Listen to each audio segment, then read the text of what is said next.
So first off, we'll start off with the Board of County Commissioners for December 11th, 2018. And this afternoon at 2 p.m., we'll call the meeting to order.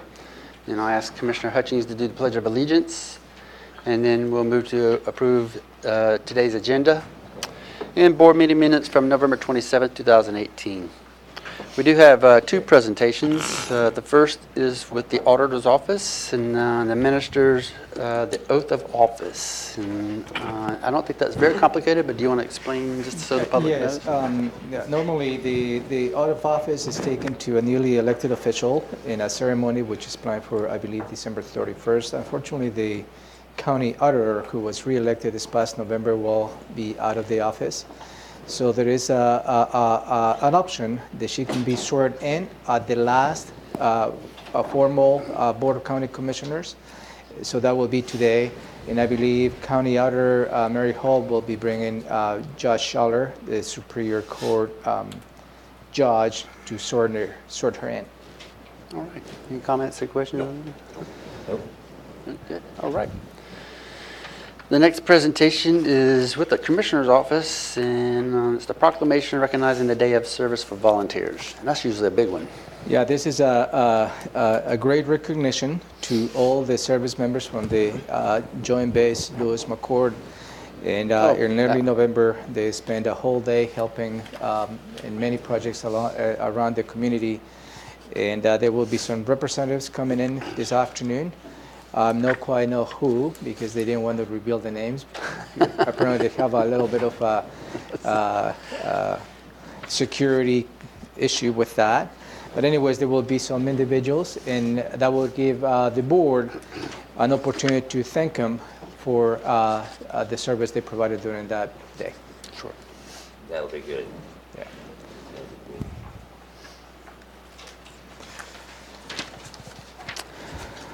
All righty, then we give the opportunity for the public to address the board. I don't think there's any big issues right now other than... You may receive some public testimony related to the marijuana regulation that you will be holding a public hearing later on today. So maybe the public may be taking an opportunity to address you as well on that subject. It's been on Main Street News on Cairo and such. Yeah, I saw that. Hearing. Yeah, I saw that. All righty. Well, we need another bed. So. Yeah. So the county manager's update. Do you have anything to update? Yes, I will be updating you on a. Let me get the information.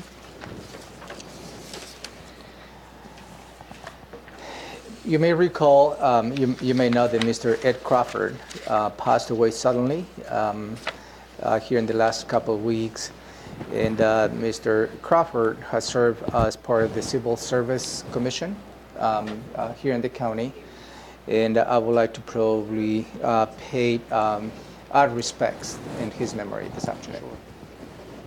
Absolutely.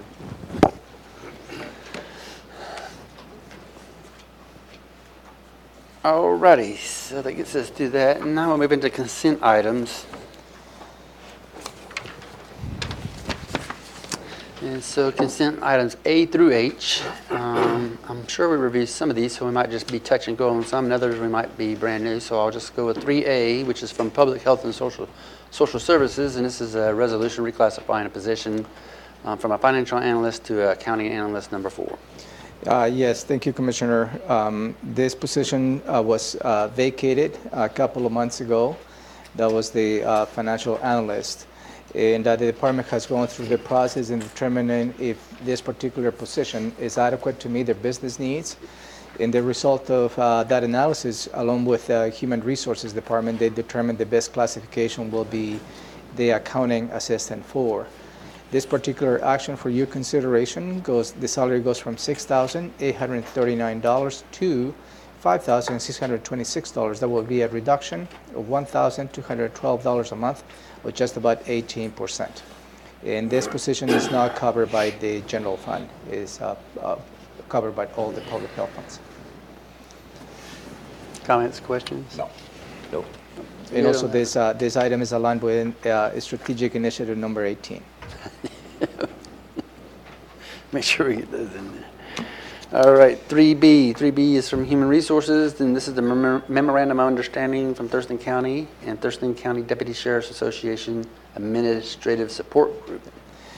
This initiative, this item is also aligned with initiative number 18, and this is a long road in which Human Resources have reached an agreement with the administrative support group of the Sheriff's Office, and this is related to the cost of living increase in 2019.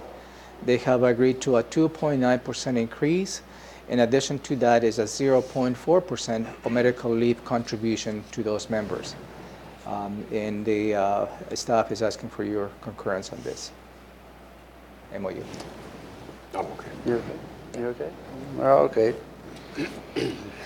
So we're good on that. So 3C is from the Community Planning and Economic Development, and it's the amendment to the contract with Thurston County Regional Planning Council for providing chief clerk services to the Washington State Boundary Review Board for Thurston County 2019. Administrative in nature only, right? Yes, back in, you may recall, in January 2018, the county entered into a contract with the Thurston Regional Planning Council to provide clerk services to the Boundary Review Board of Thurston County. In this particular action, is asking the commissioners to extend that contract for a total amount of $9,500, and with an additional amendment for up to $500. We have included in the 2019 budget $10,000, and this is included on the budget, no impact to the budget. Just to give you a little bit of a background, this past year, we spent in this contract close to $8,000, but that did not include the first 2 months of the year. So the $10,000 is just about adequate for their services. Is that a ring from? I was hoping other people heard that, not just me. Yeah. That was from Mars. You good? All right. $10,000 recovery is what you said? Yep, $10,000. Is the $9,500 the contract with additional $500 in case? Okay. So a total of $10,000. So 3D is Central Services, and here approve a one-year contract extension with the Harold LeMay Enterprises for in-house recycling services. Yeah, this is related to, I think it's all over the news in a way, even at the national level, as to how China is no longer taking recycled materials from the U.S. And that is really affecting how we're going to be managing the recycling services, not just in the county. As a result of this, the Central Services is requesting to extend the current contract for an additional year, so that will give staff time to look at any alternatives to how we're going to be dealing with this particular matter. This extension for 2018 cost $36,050, which includes a 3% increase, and it's already included in the budget, and this item is aligned with strategic initiative number 16. So the LeMay knows about this, obviously. Yep. Yes. And does Republic know about this? This is a direct contract with LeMay, Oh. not with Republic. Okay. Because I know there's a. That's for later. No, you're right. I know, And we're but- going to touch base on another item down the, Oh, okay, okay. in the okay. agenda that actually Good, good, good, relates good. to those two Okay, contracts. I just want transparency, that's all. Yes. Okay. Yes. Gotcha. And so that was 3D. We want to go to 3E. And 3E, oh, did you have a good? Nope. You're good? with the- No, I'm the good. May? Okay, sure. Okay. 3E is with the commissioners' approval for work session summaries, and I'll just call them out for the summaries for September 25th, 2018, October 2nd, 2018, and October 9th, 2018. Any issues? No. All right, 3F is also from the Central Services. And this is approved the Central Services Director to extend the custodial services contract for an additional 1 year. Yeah, this particular item is aligned with the strategic initiative number 16. And back in December 2016, the board approved a 2-year contract for custodial services here in the county. That contract expires at the end of December of 2018, but also the contract included a clause that there is a 3 one-year extensions. So this particular item asks the board to exercise the first year of the 3-year extensions that we have available in the contract. And no changes on the funding. Yeah, I have a question. Sure, sure. Why do we want 1 year rather than 2 years? Extension. I know we can go up to 3, but why 1 year versus 2? I believe the 1 year is strategic because it will allow us to see how the performance of those services are given to the county.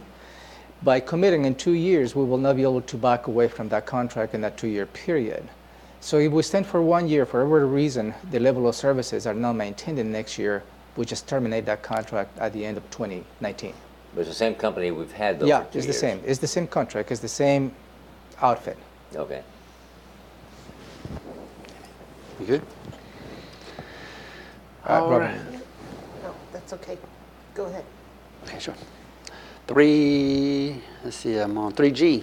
3G is approval of the Central Services Director to extend the landscape services contract to expire on June 30th, 2019, and issue a request for proposals for land services to begin on July 1st, 2019.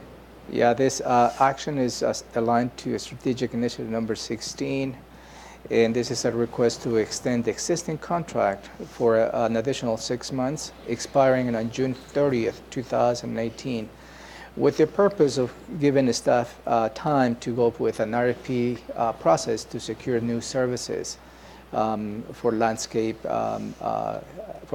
contractor.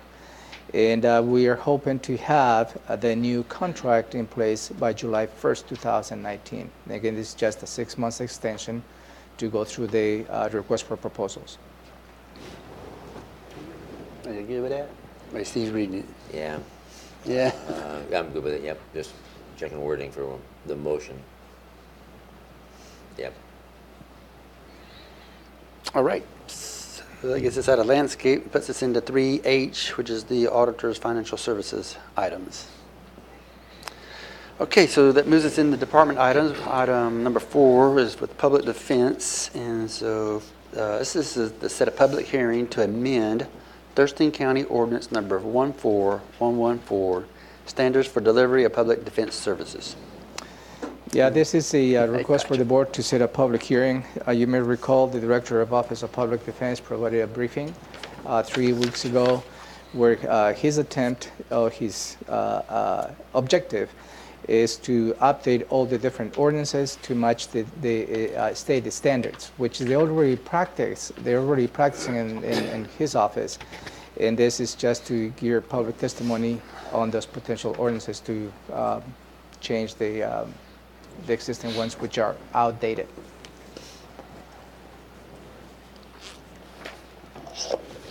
You good? I'm good. All right, we're going to move on to 5. And 5 of them, 5, we have 2 items, and it's from Emergency Services. And 5A is to execute a contract for FY18 Emergency Management Performance Grant number E19-158. Yeah, this is an annual federal grant that is intended to support local emergency management activities, including public education, resource management, and logistics performance. This is contract goes from June 1st, 2018 through August 31st, 2018 for a total cost of $126,111. It also, this action is asking the board to authorize the director to negotiate, to receive additional grants for up to 25% of that dollar amount. This particular item is aligned with Strategic Initiative number 4. And this additional revenue is already included in the 2019 budget. I think we're good with that one.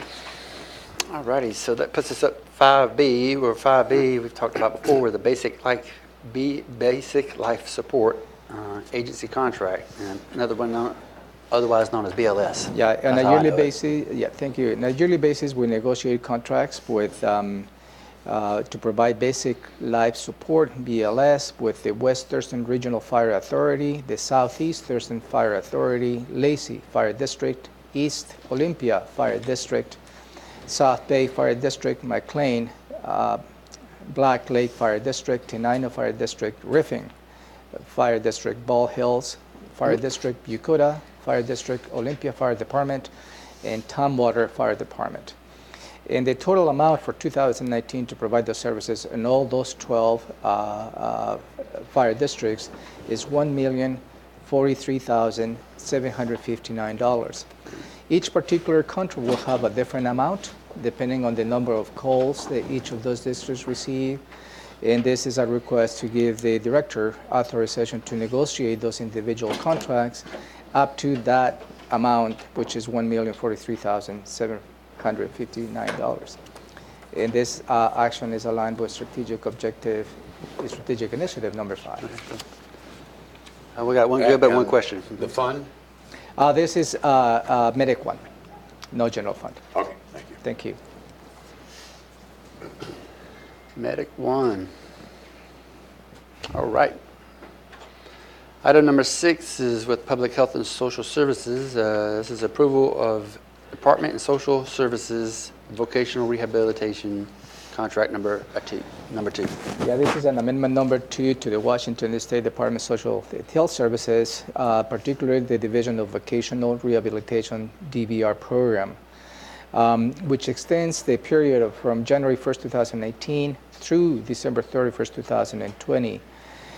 In this particular program, reimbursed the county about $8,670 for each high school transition student that obtains a successful job placement in the community during the final year in high school.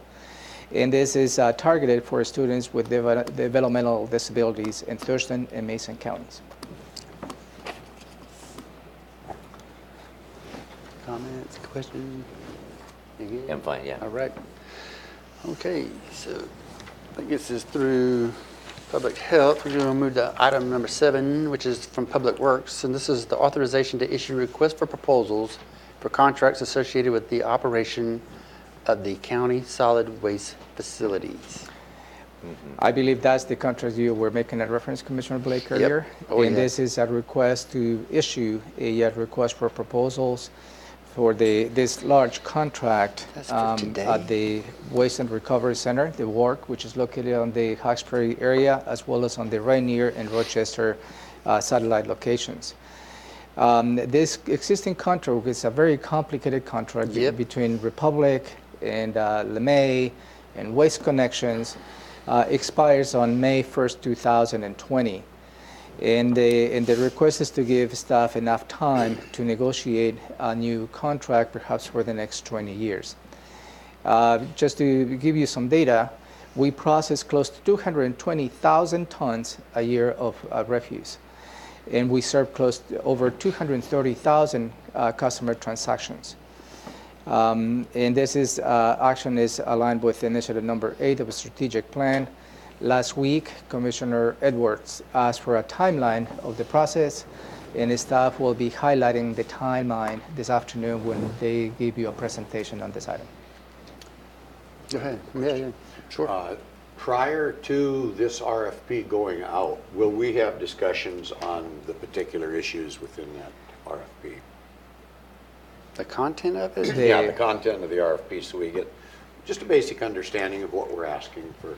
What I can probably ask is staff to come back with a briefing before the RFP is issued. Is that what you're looking for? Please. Absolutely.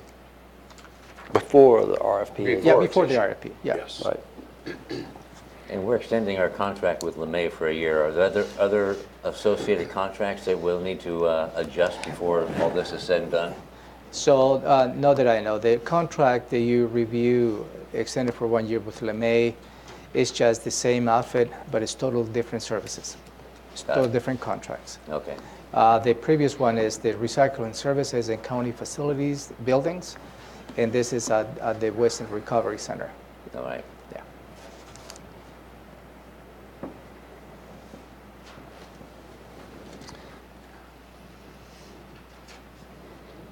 So you've already asked for the timeline.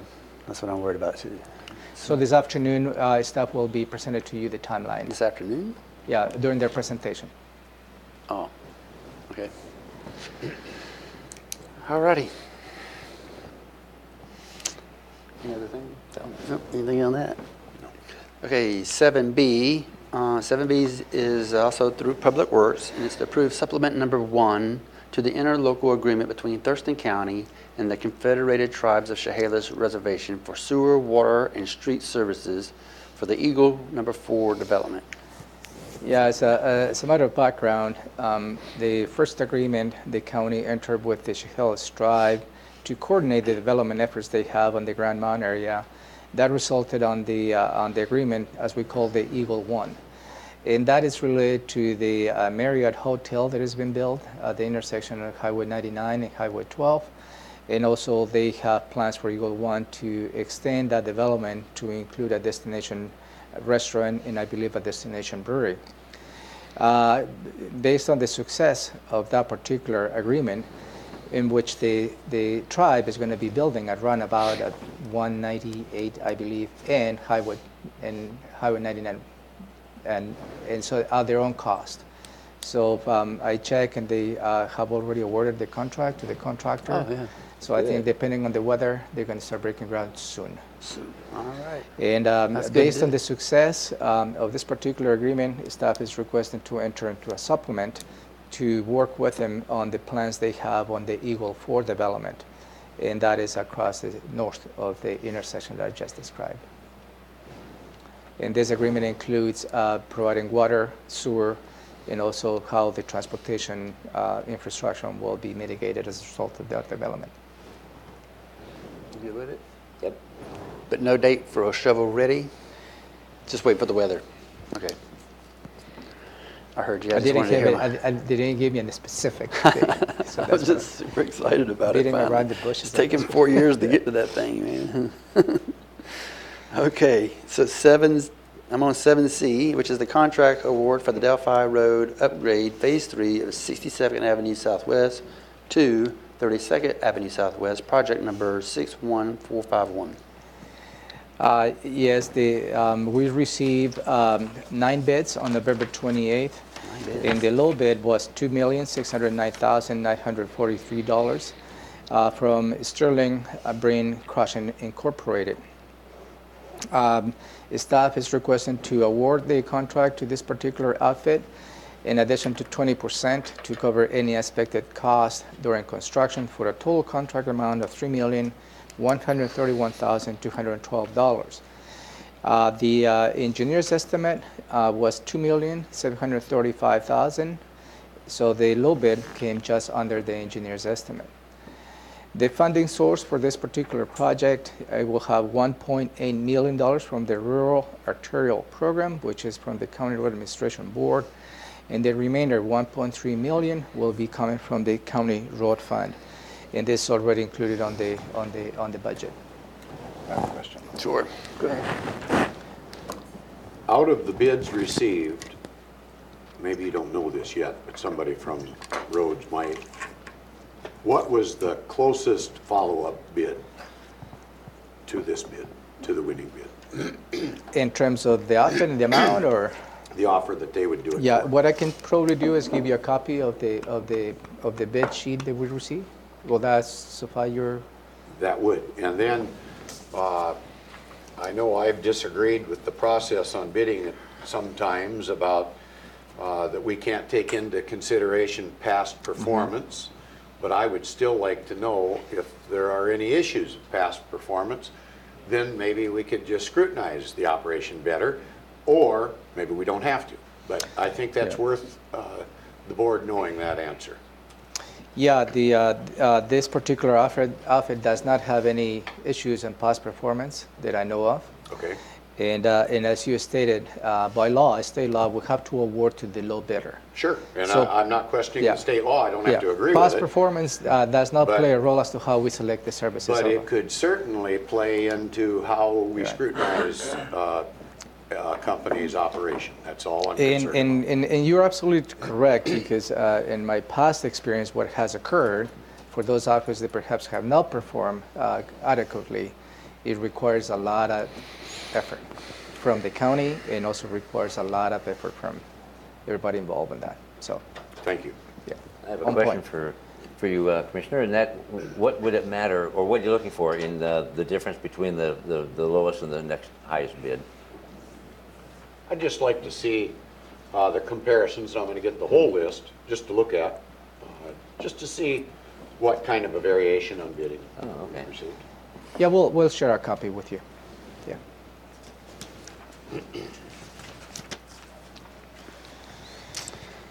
All righty. Okay, so that puts us at, it's number 8, I think. Yeah. We're done with C on that one. So 8 is through the Community Planning and Economic Development. And it's the Comprehensive Plan Amendment for Spooner Land Use Plan Amendment and Rezoning. Yeah, this is related to a property located on A025 Milam Highway Southeast. And it was a request by the applicant, in this case the Spooners, to amend the Thurston County Comprehensive Plan on a particular land use. This parcel is a total of 5 acres. 3.8 of those acres have a different classification. It is the plan land use map N15. And the request is to have a single land use notification in all 5 acres to a neighborhood convenience district. You've held a public hearing back in July 24, 2018, and as you may recall, the proponent was providing testimony and encouraging the board to approve this particular proposal.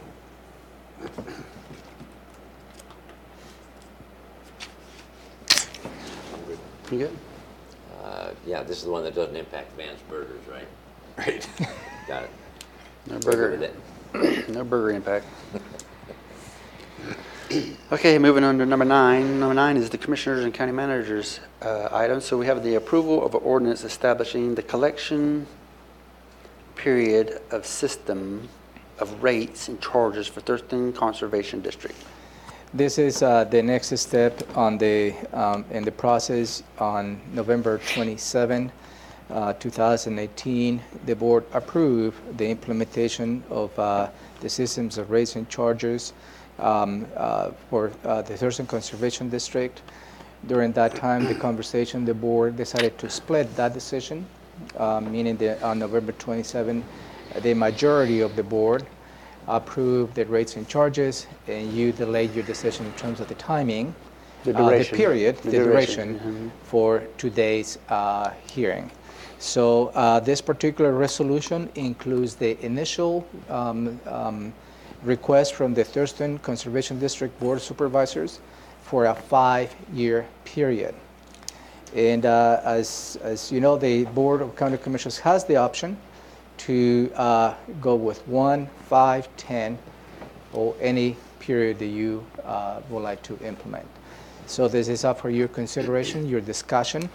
And if I'd like to hear some direction as to what will be the pleasure of the board, then, then I will adjust accordingly the ordinance.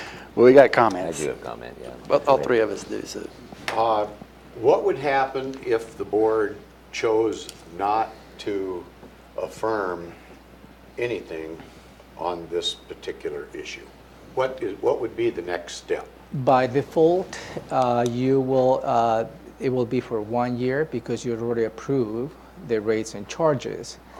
And next year, the board will have to determine what time period you would like to implement that. Because that action has already been affirmed by the board. Oh, it can be rescinded too, though. So inaction You is can, action. because and I checked with your legal counsel, because the taxation has not been implemented yet, you can certainly rescind that action. Sure. Oh, yeah. Is that what you wanted to know? That's what I was looking at. My concern is that one of the things that I was waiting on was the December 7th action that was supposed to take place by the state board. I understand for whatever reason that action did not take place, and that has been postponed. Again, it's maybe a coincidence. Is it a shenanigan? I don't know. We've had a lot of coincidences and shenanigans that have went on with a very dysfunctional organization for the past 20 years. And that has been a concern of mine, that we make sure that we look out for the taxpayer's dollar at every level. I realize that all we're doing here is trying to allow that district to collect tax dollars, but I still feel it's our responsibility to be as frugal as possible with the tax dollars. And unless we were to rescind the whole thing, I don't know how supportive I can be of this. What's the latest that you heard not having the 7th of December board meeting? I think we could ask the state representative, Allison, possibly from the State Conservation Board, to give us a little input on that. Would you like input? I would love that, yes. Allison, would you come forward? No, we need a Yeah, to the microphone. microphone. And just do me the good favor of introducing yourself and your position. All right, good morning, And I'm Allison. can you move the microphone closer to you, please? Thank you. There you go, thank you. You don't have to. It's on. Good morning, I'm Allison Halpern. I am the Puget Sound Regional Manager for the Conservation Commission. I'm here to answer your questions. First, Commissioner Edwards, I swear to you this was not a shenanigan on behalf of the Conservation Commission. We did have an emergency medical situation Thursday afternoon with one of our key commission staff members who needed to be present at the public hearing.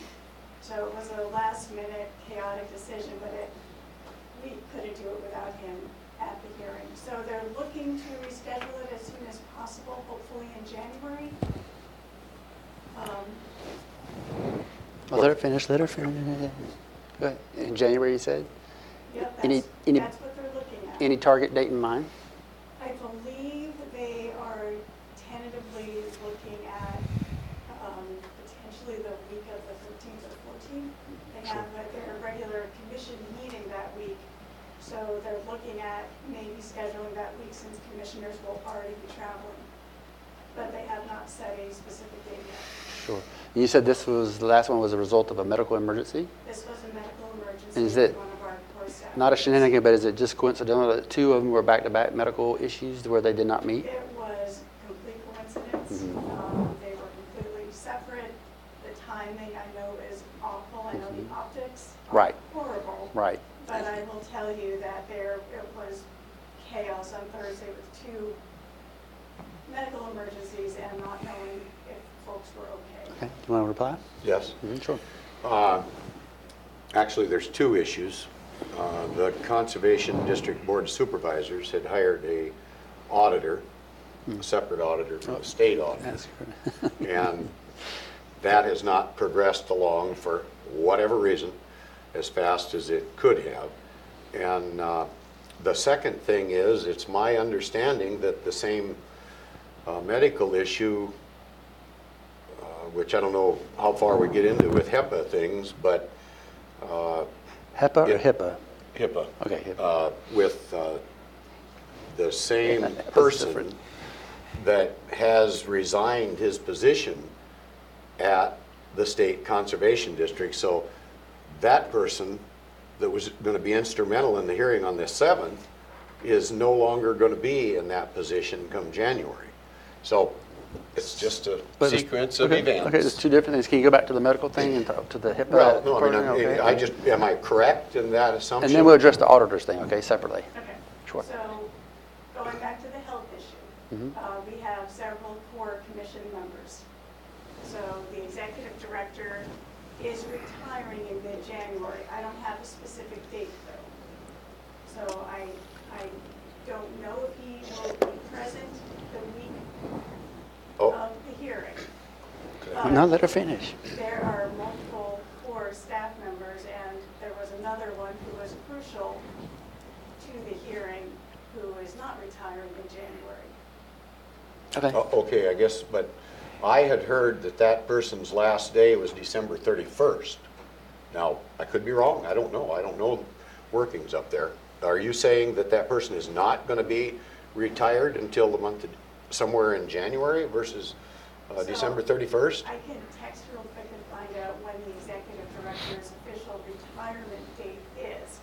But we have other core members of the commission who needed to be at that hearing, and it was one of those members that had the direct medical emergency. The executive director had a family medical emergency, but the hearing, I believe, could have happened if the executive director couldn't have been there. It was another staffer who was integral to conducting that hearing. Okay, I need to follow up with one other thing.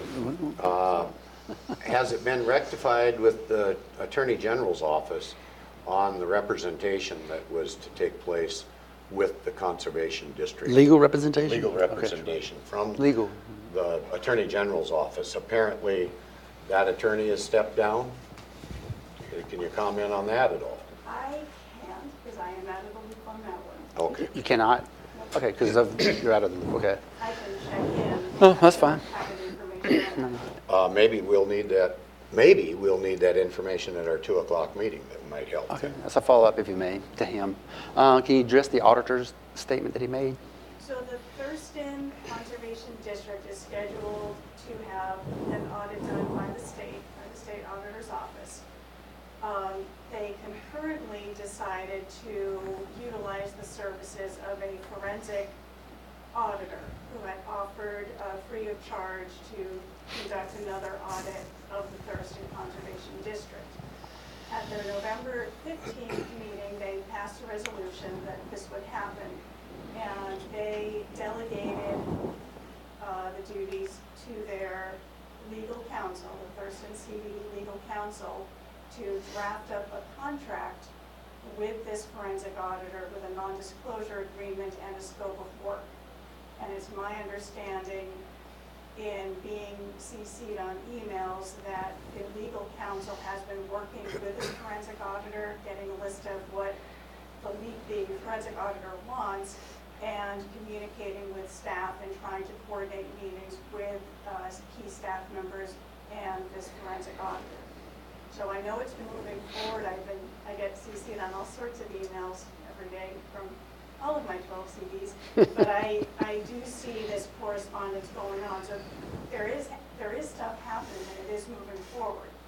I understand that it's not going at the pace that some of the supervisors wanted, but as you know, you always want to have a signed contract in hand with a scope of work Sure. before you start Oh, Lord, employing it- services, especially looking at sensitive information that might be continued. Okay, anything to reply?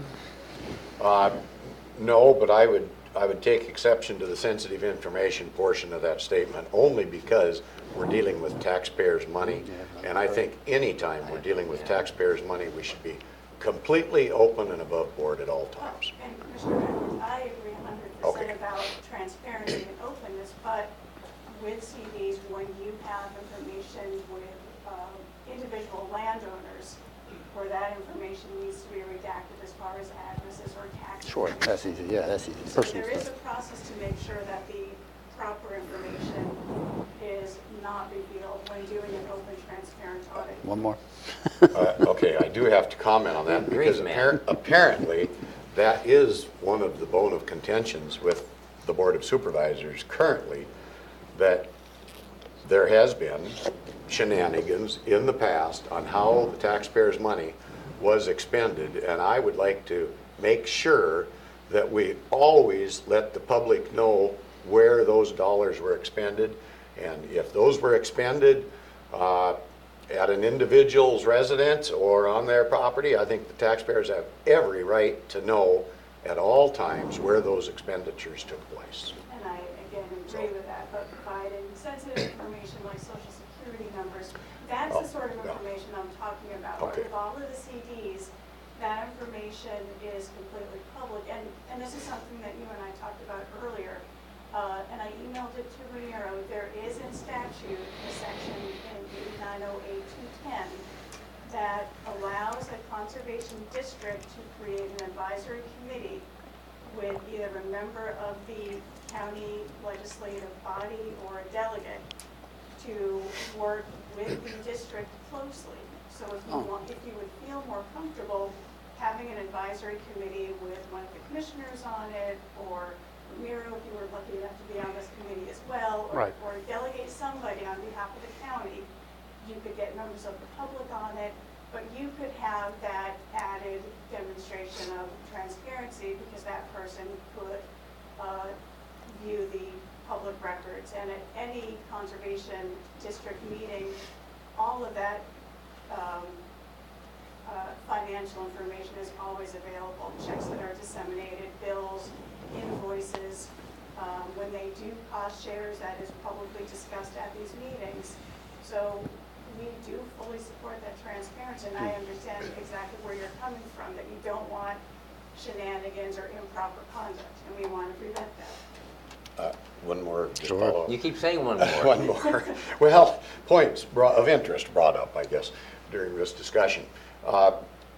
We have drafted a memorandum of understanding to be joined, so we can join the conservation district, possibly with the county managers. I don't know if you want to call it oversight, and an advisory situation. In your estimation, coming from the state conservation district and having the little bit of oversight you've got on our own Thurston Conservation District, do you feel with that memorandum of understanding that we maybe could reach a solution and a positive conclusion to the problems we've been having with the Conservation District? I do. Okay, I really do. thank you. All right. It just as a matter of clarification, you on November 27th, as your action included to authorize me to negotiate the interlocal agreement. So the document that was included on that ordinance, it was just a sample, not necessarily how the ultimate agreement will be negotiated. You see, it well may be that if that's the direction of the board to include the subcommittee as part of the interlocal agreement. Per statute. Per statute. So that can probably be part of that. But I just want to clarify that the action that you took on November 27th, including a sample copy of a potential interlocal agreement, it is not the final. Okay. Any comments or questions? This has been a major issue for over a year now, and especially over the last 6 months, and really peaked in the last 3 months or so, 3-4 months. And now, in light of the most recent information where the meeting was canceled, my question is, I really appreciate you being here, Allison, but where's the Thurston Conservation District? How come they're not here? You don't have to answer. Can't answer that. Yeah, it's not on. Okay. Well, good. But everybody has the same question unanswered. Thank you. Okay. Anything else? I don't have any questions. Well, are we going to discuss the potential of what we're going to make a motion for or agree upon as far as any funding or 1 year, 2 year, 3 year, that kind of thing? So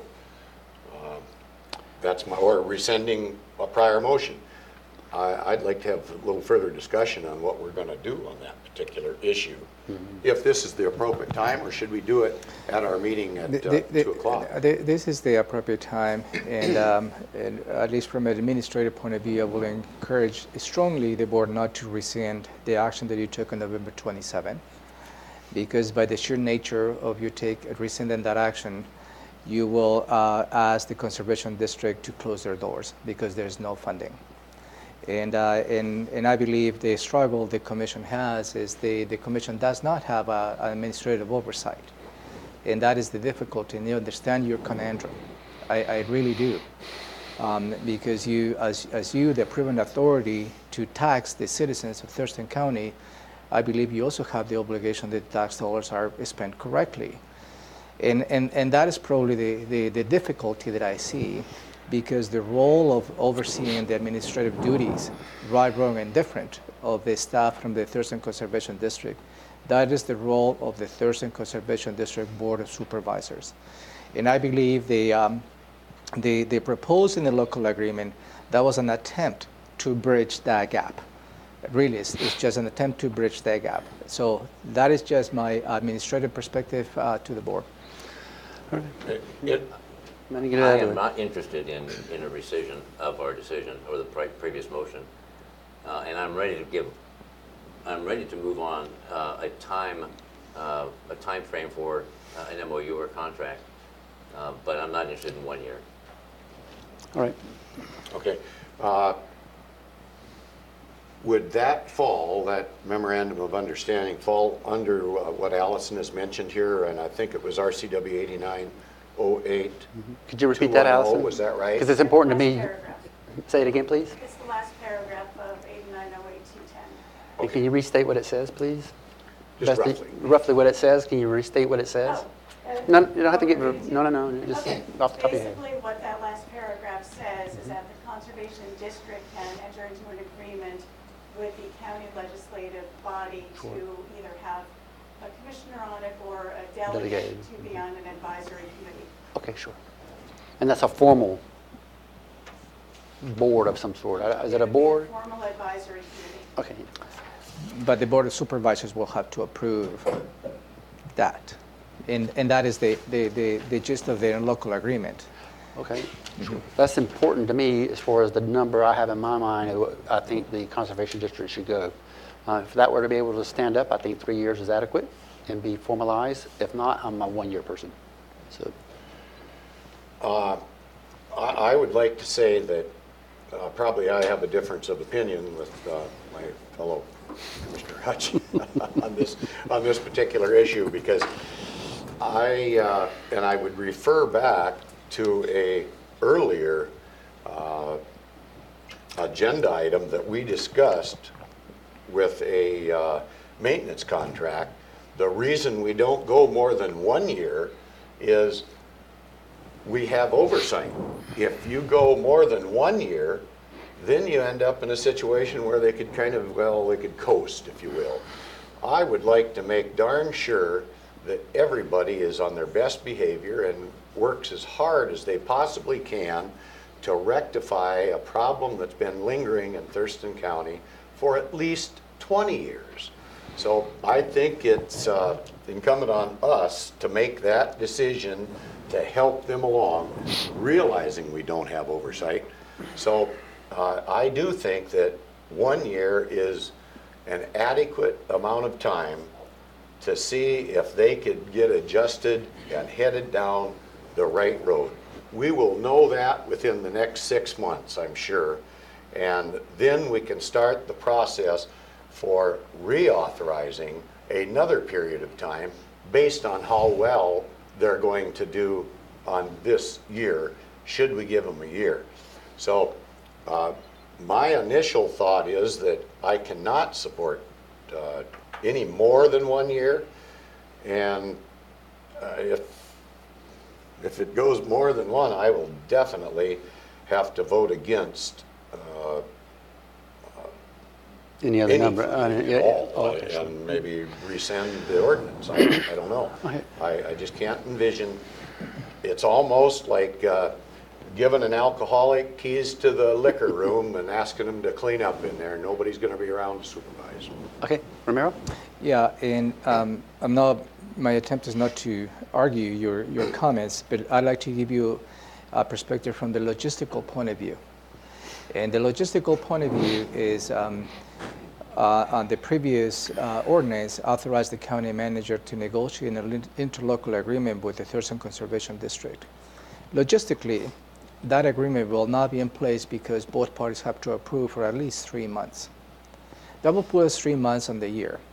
And if there is a year and you may consider applying the rates and charges, the Thurston Conservation District needs to start the process in May through the public hearings and everything. So that will put us probably a 2-3 month period as to how the commission can determine whether that interlocal agreement is valid, is effective, or actually brings value. So from the logistical point of view, the 1 year constraint is tight. Sure. Yeah. Okay. Can we go back to the point of this, what was that number, the one that maintenance? yeah, the RCW establishing the board. Okay. Can you walk me through the mechanics of that and what that would get as far as some level of oversight? I'm not trying to be intrusive or integrated into the process, but that's where my my sticking point is, if you will. Can you walk me through that, please? As far as what that was an advisory committee? Mhm. Can you elaborate on that? Are you asking if the advisory committee would have some sort of oversight on the board? I guess I'm not clear what you're asking. The legislative portion from the Board of County Commissioners can have a person on there or delegated, right? What would be that role of that person there, I think that would be to the best of your determined knowledge? by that advisory But the committee LA, or yeah. Yeah, sure. supervisors. Okay, so have they established this board yet? No. No? Mhm. Well, doggies. Okay.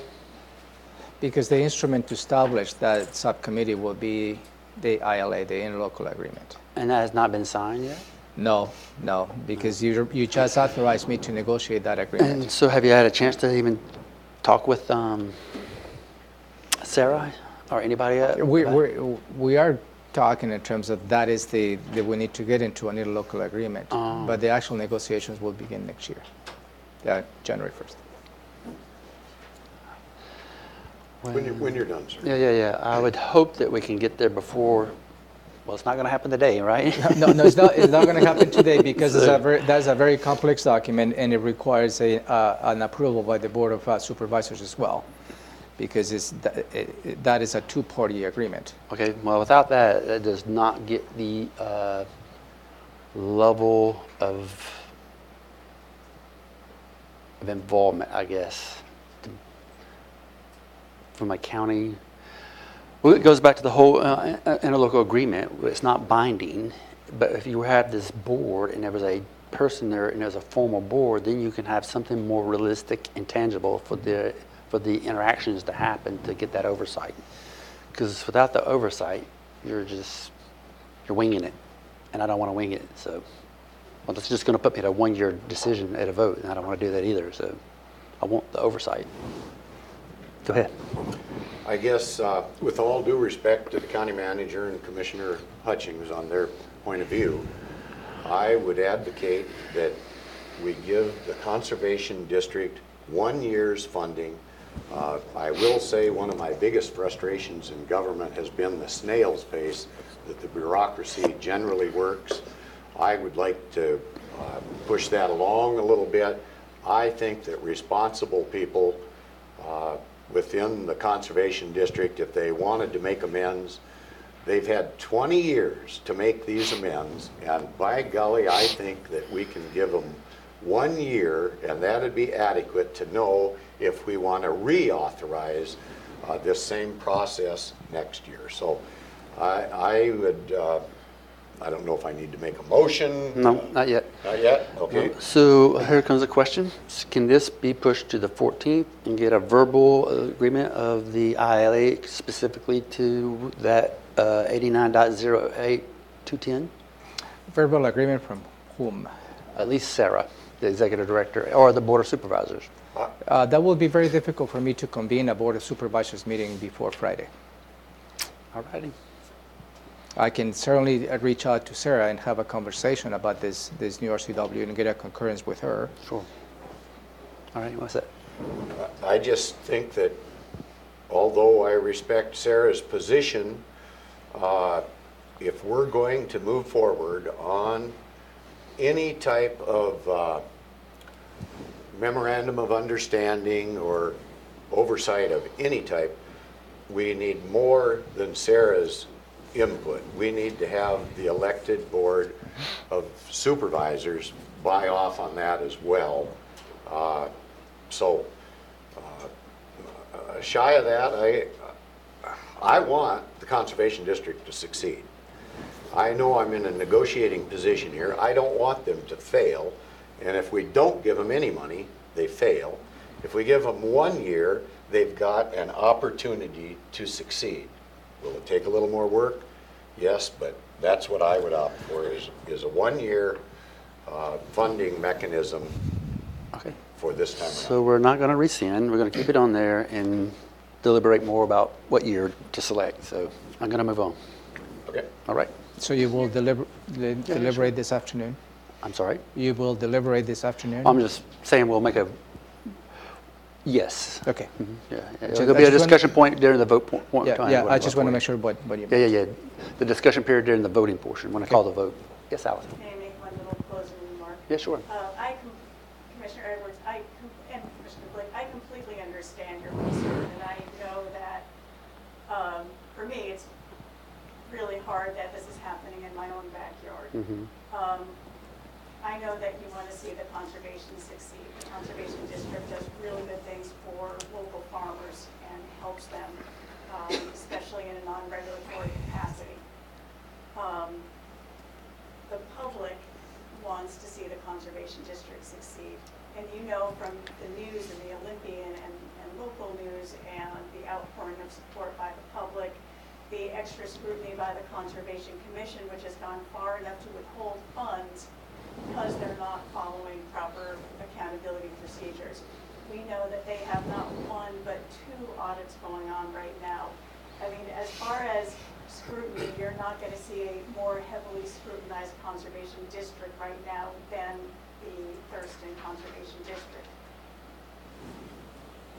Hearing what Ramira was talking about the logistics of going through the rates and charges process, it is a bureaucratic process. It's time consuming for you. It's time consuming for the supervisors, the staff. They are short staffed right now because of the issues that they've been having.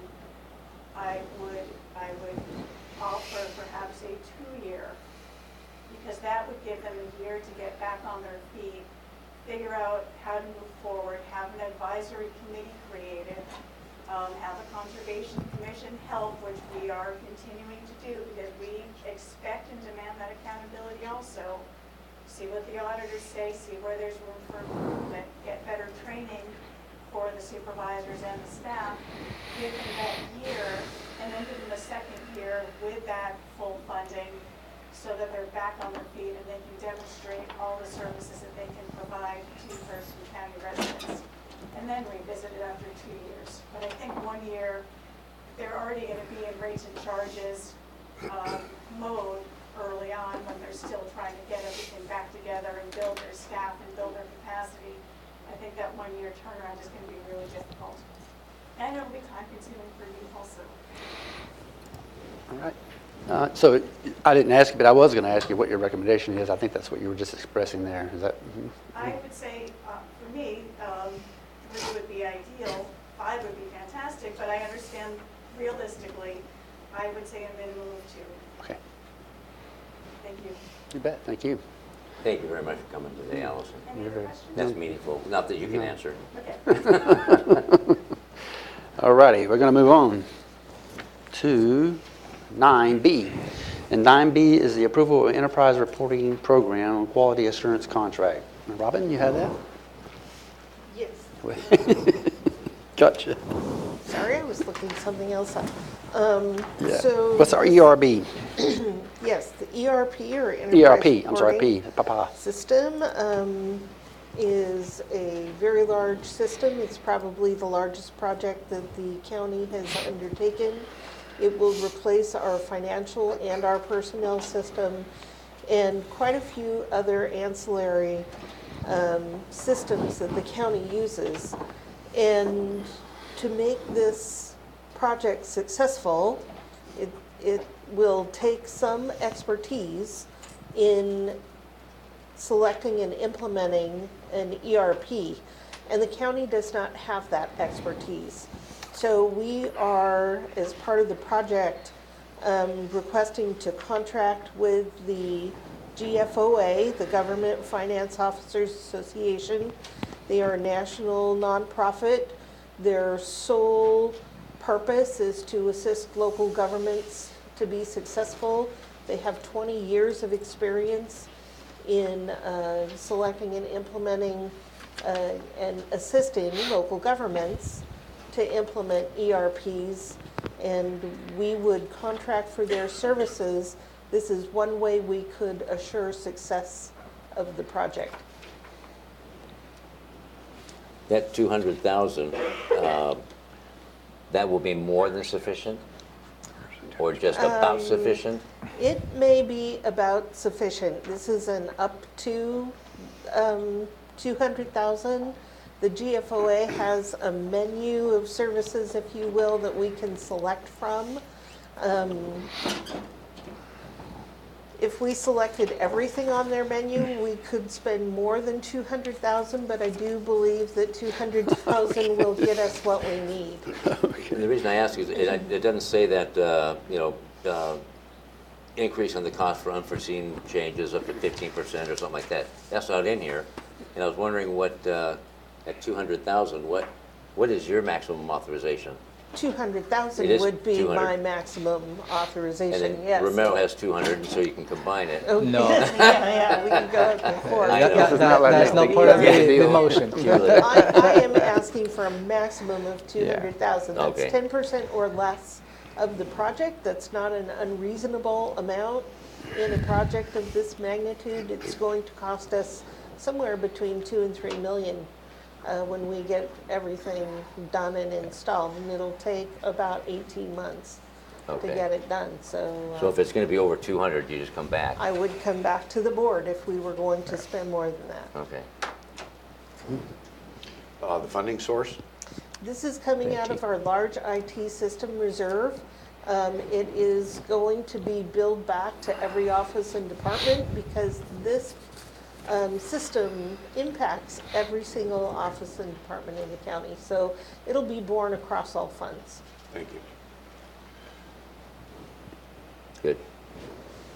Yeah, Romero? Yeah, I'd just like to emphasize this is one of the many steps that we're taking as a county to bring the county in a total different IT world, as I call it. You know, we're currently advertising the position for the newly created IT department. The IT director is currently being advertised. There's many projects that are moving right along, and the ERP really is going to be the hub as to how all the different applications in the county will come together and talk to each other. So there is an incredible value added to this particular action as we move forward and get where we want to be.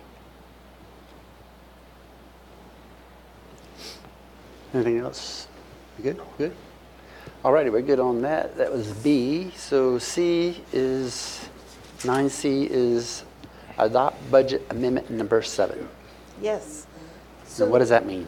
That is the budget amendment, the last budget amendment for this biennium. Number 7 just means that we've adopted 6 of them Prior to. already, and we are going away from the quarterly.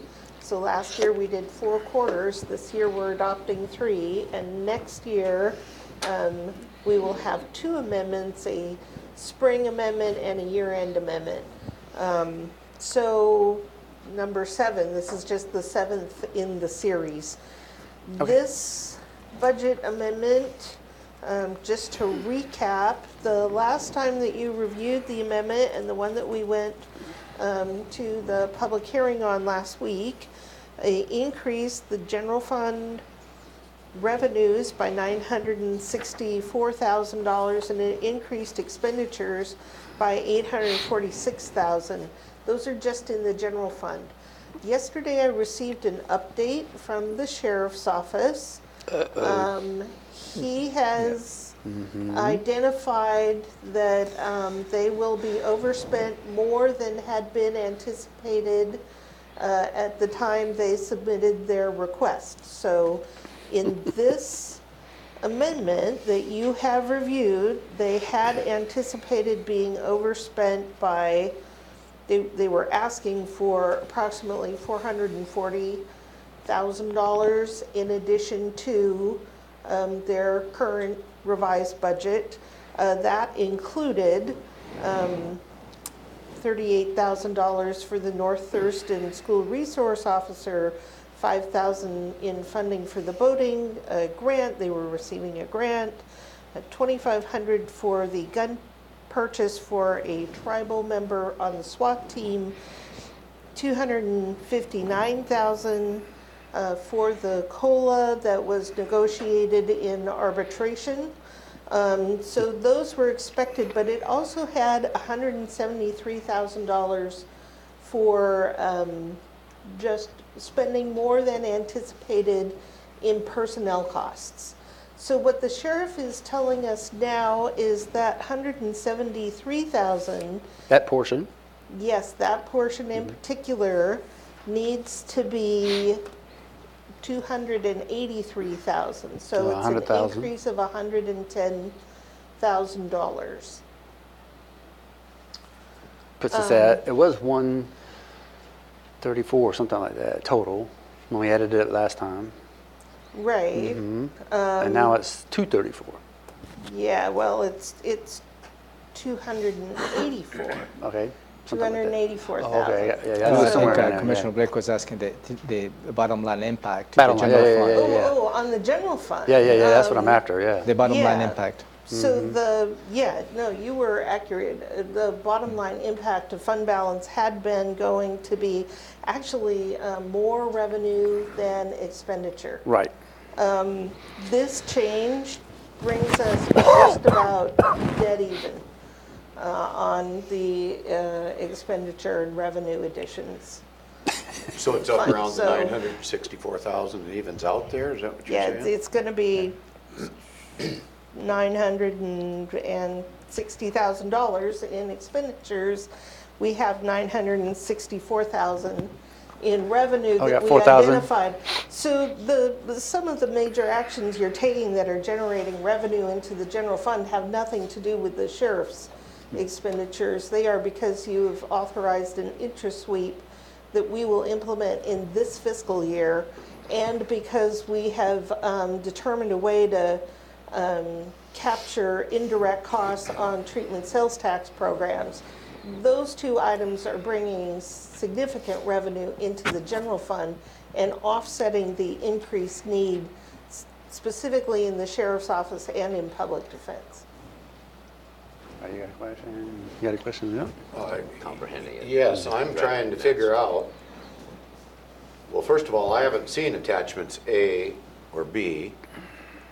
And they're He's in not the attached he's in the here. description of the We have gone over those details with you at Earlier date. work sessions. Well, I thought you said and we at just the had public brand new hearing. changes. And even I don't have the attachments that have the change. I just received the change request from the sheriff You didn't get changed yesterday. too. Yeah, well, We can't act on So that. okay, I'm that's what I'm, happy to we- Can't do anything with hand that. this Okay, I mean, to I'm you. fine with that. You've seen this. I can't digest it anyway at this Right. point in time, but are we being asked Yes. to move to approve a resolution and we're not gonna see it before we do it? You, Or are we waiting, can we wait and do this when we approve the overall budget on the 14th? No, because this is a different budget. this is concerning this year's budget. You Oh, could do this okay. on the 14th. We have, again, we have shared with you these documents. Teresa. Except these changes. Except the newest changes. Exactly, Yeah. except for these changes. You have. So you wanna seen wait till the these. 14th? They've been shared with the public. You can wait till the This is what 14th. went to, with the exception of this change. Wanna go to 14th? This is what went out for public review for the public hearing. And I just got this yesterday. And Okay. the reason you don't have attachments is Teresa is waiting for final decision, so your documents are I don't accurate. know, what's the impact if we move 9C to 14 December? Little to no impact, very large impact? I'm trying to think if there are any offices or departments that will go in the red by waiting a week, and the difference is payroll will run, but I think we'd be fine. Yeah, I gotta see it. And Yeah, I mean, I understand just- Okay. it before I I'm not sure vote it's on just it. good policy to Yeah. make a motion, pass it. You understand vote where on we're it. at? Yep. Okay, we got it. So take this one off for today, 9C. I want to make sure with the county manager, is that going to work for you, sir? Or do we need a special meeting possibly? No, the We can 14 add will it to work. the 14th. It's We'll just add one it more to the thing. Easy agenda. to add. Just one more thing on the 14th. Yeah, we'll add that's it to all. the agenda. We're going to be here all day on the 14th anyway. Okay.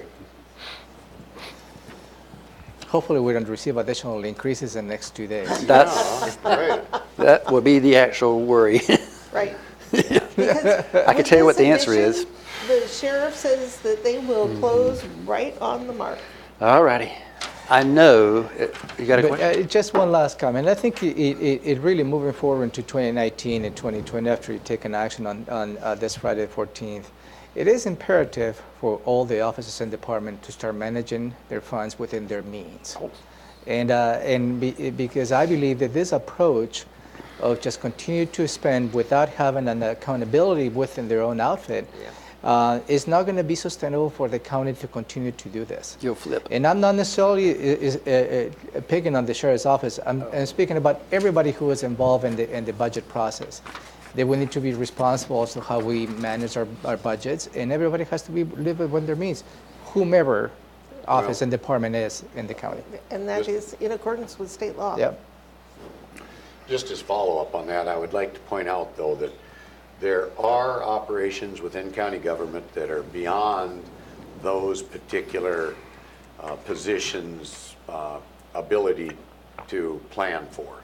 And that could be, you know, a major trial or something that goes on for the prosecutor, for public defender, overbookings in the jail or something with the sheriff, or a sickness, or a major issue. So although I agree with you, it bugs me that we get these last minute pushes without, you know, and then staff would even expect us to approve it without at least seeing it. I don't know, I have a hard time. You're going to see it between now and the 14th.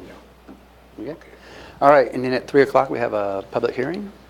In the public hearing? And this afternoon at 3 o'clock you have a public hearing where you will be receiving public testimony on a proposal for you to enact the interim regulation into a permanent marijuana regulation. And nothing has changed within the interim regulation. In the proposal before you will be, depending on the public testimony, is two actions. One, to close the public hearing. And the second action, again, if depending on the public testimony you might receive, the board may take an action in approving this ordinance establishing the permanent regulation as stated. You good? Are you good with that? Did you have a comment on that? Frustrating, but no, I don't have a comment Okay. at this point. All righty. So I know it's 10:43, but going to move through the Board of Health agenda and then take a break because we did start at 9:30 instead of normal 9 o'clock. So I'll move through the Board of Health agenda and then take a break for everybody's convenience. So just let everybody know on the Board of Health agenda, and we'll convene at 3:30 this afternoon. And we'll make a motion to approve today's agenda if there's no revisions or changes, and make a motion to approve the board meeting minutes for 9 October and 6 November. And so with that, item number 2 is the opportunity for the public to address the board, and I'll just see if there's anybody that has anything. Yes, Commissioner. Michael Cade from the Economic Development Council would like to address this afternoon. Address the board. He wanted to address the board at the county commissioners meeting at 2 o'clock. Unfortunately, he has a schedule conflict. Yeah.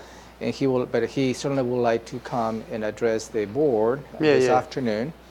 And I will encourage you to give him more than 3 minutes. Okay. I think we can arrange that. 3 minutes or more? Yeah. For Michael Cade. Do you know of anybody that addressed the public, in front of the public? Okay, sure, just want to make sure. So that brings us to item number 3, which are the departmental items. And so the first item we have is the Syringe Services Program update. And Jeannie and John and Patrick, you want to elaborate on that and tell us who you are and what this means? Good morning, Commissioner. Shelley Slaughter, Administrator of the Board of Health and Director of Thurston County Public Health and Social Services.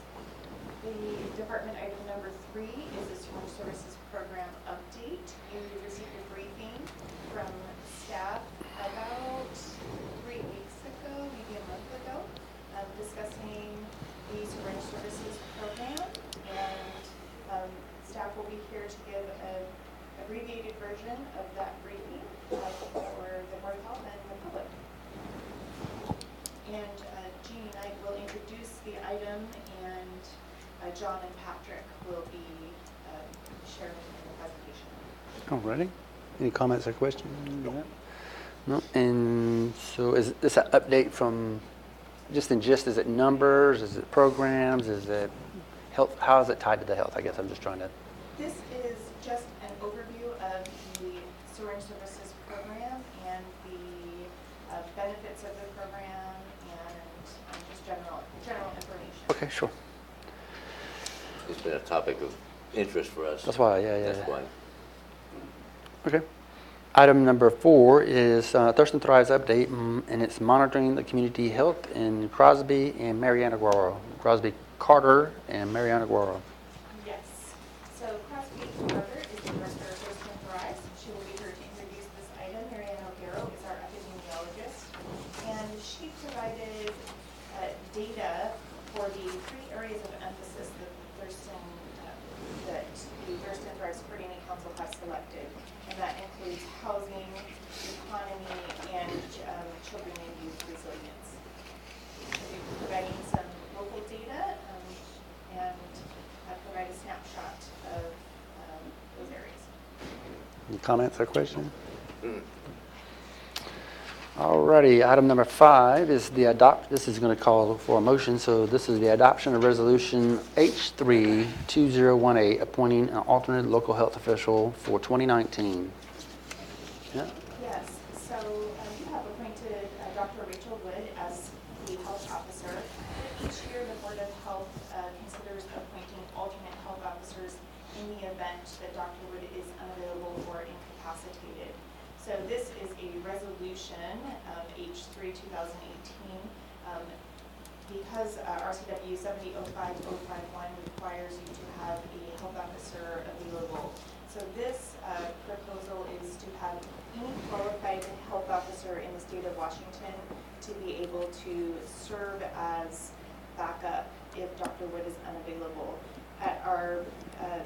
At the agenda setting last week, you requested an additional successor, so the county manager has been added as number 4.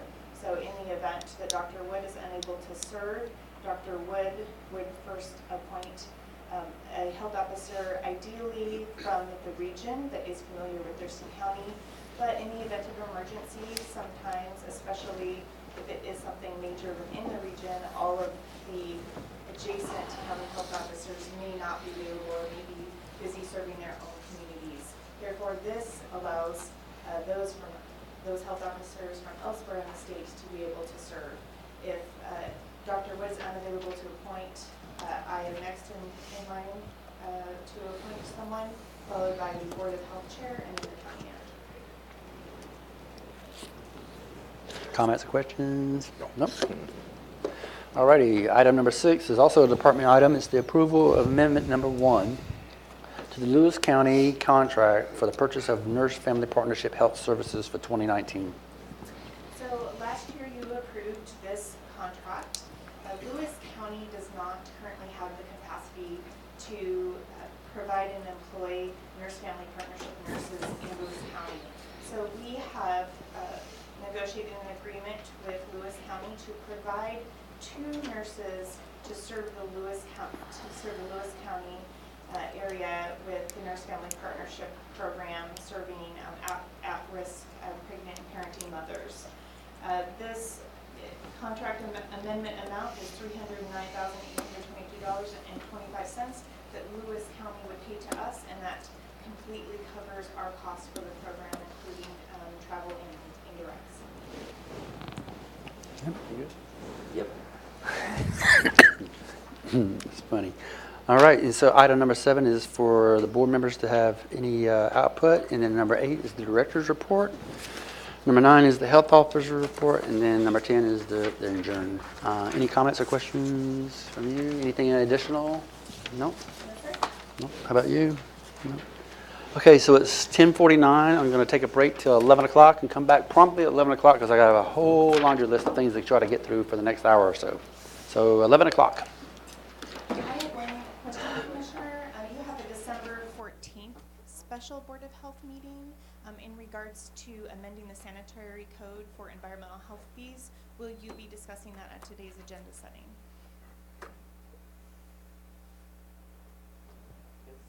No, that is.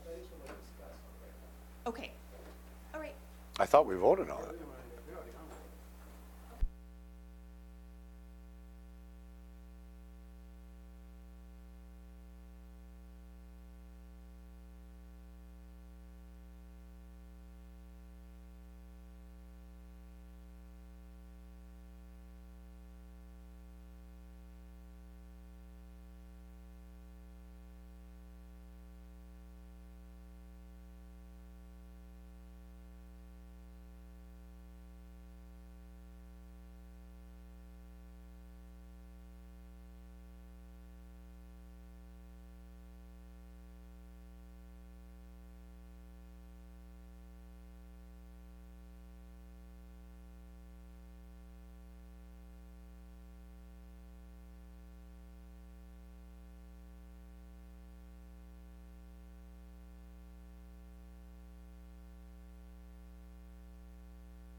Board of County Commissioners agenda setting work session. And I know we have a lot of things to cover in a few short of time, so I'm going to do the prerogative here and move some things around. And I know annexation is important. I'm going to put that number 3 from the legislative update.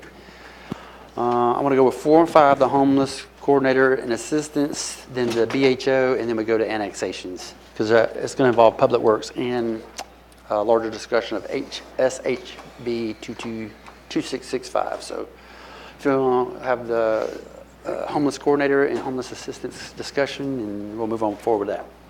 Yeah, there's 2 items for the request of Commissioner Hutchins. So. Oh, okay. Where are we? 4 and 5. 4 and 5. Mm-hmm. Oh, yes, thank you. So did you want Oh, yes, thank you. Do I want? to, any prologue or anything, a preference? For number 4,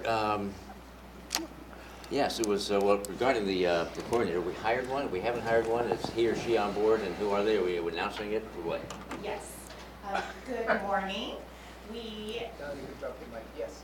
Yeah, okay, let's move on.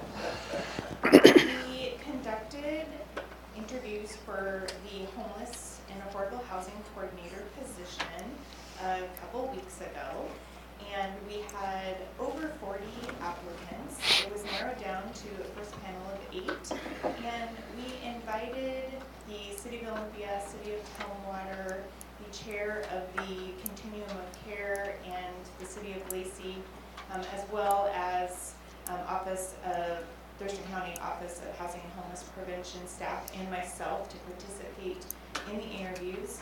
The panel unanimously selected Keely Marino for the homeless coordinator position. Oh, and I should also add that the county manager and chair of the board also participated in a final interview with Ms. Marino. And Ms. Marino did accept the offer after negotiations, although it is a verbal offer only at this point, has not signed any paperwork yet, but is scheduled to start in the position January 2nd.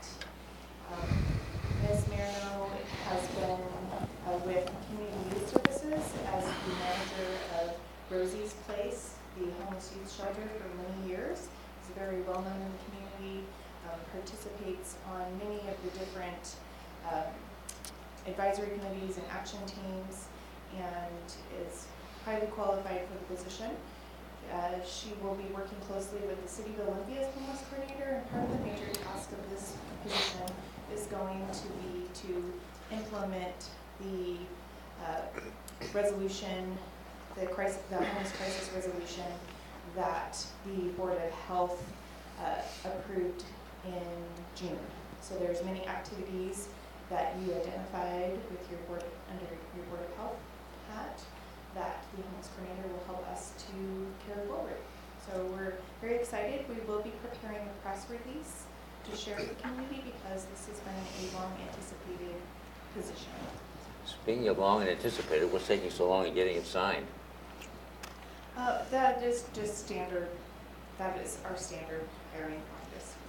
So it's not official just yet? It's not official, but There's an intent. yes. Okay, and were the cities appreciative of being included in the process of hiring this homeless coordinator? Yes, I believe so. They were very kind to You dedicate believe a so? lot of- Wait a minute, you believe so? They didn't say it? I'm sure they did. And did we assist or help Olympia in the hiring of their coordinator? We were invited to participate on the panel for that. Wonderful, good. Yes. Thank you for that. Yes, I as have well no as other their on that home issue. manager, but I ended up. Gary has a question on the coordinator. Yes. Coordinator, we're still on the coordinator. As we move forward with trying to address this problem, I would like to make sure, and you'd have to check with other board members, I would like to make sure that we are not encouraging people from all around the United States to move here because we're being so benevolent and nice to these folks. Now, I don't want you to be mean to them, but on the other hand, I want to at least know, are we helping people here from our general area that have fallen on hard times, or are we encouraging people to come from New York and elsewhere to take advantage of our willingness to help folks? Because too many folks in a lifeboat can sink it. And so one of the main ways that I feel that we can figure this out is find out where these people are coming from. If they're from here, great.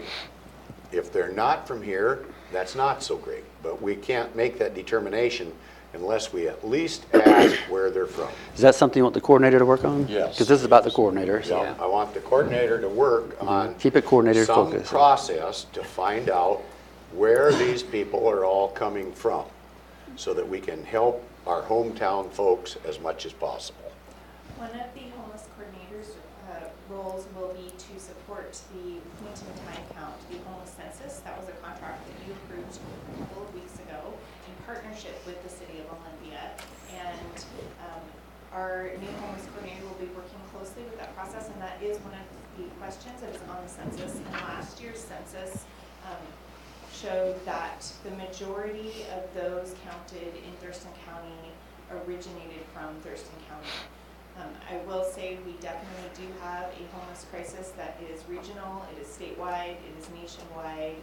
We have an unprecedented number of individuals who are homeless in our community, and we're definitely looking at how we can help to address that issue here in Thurston County.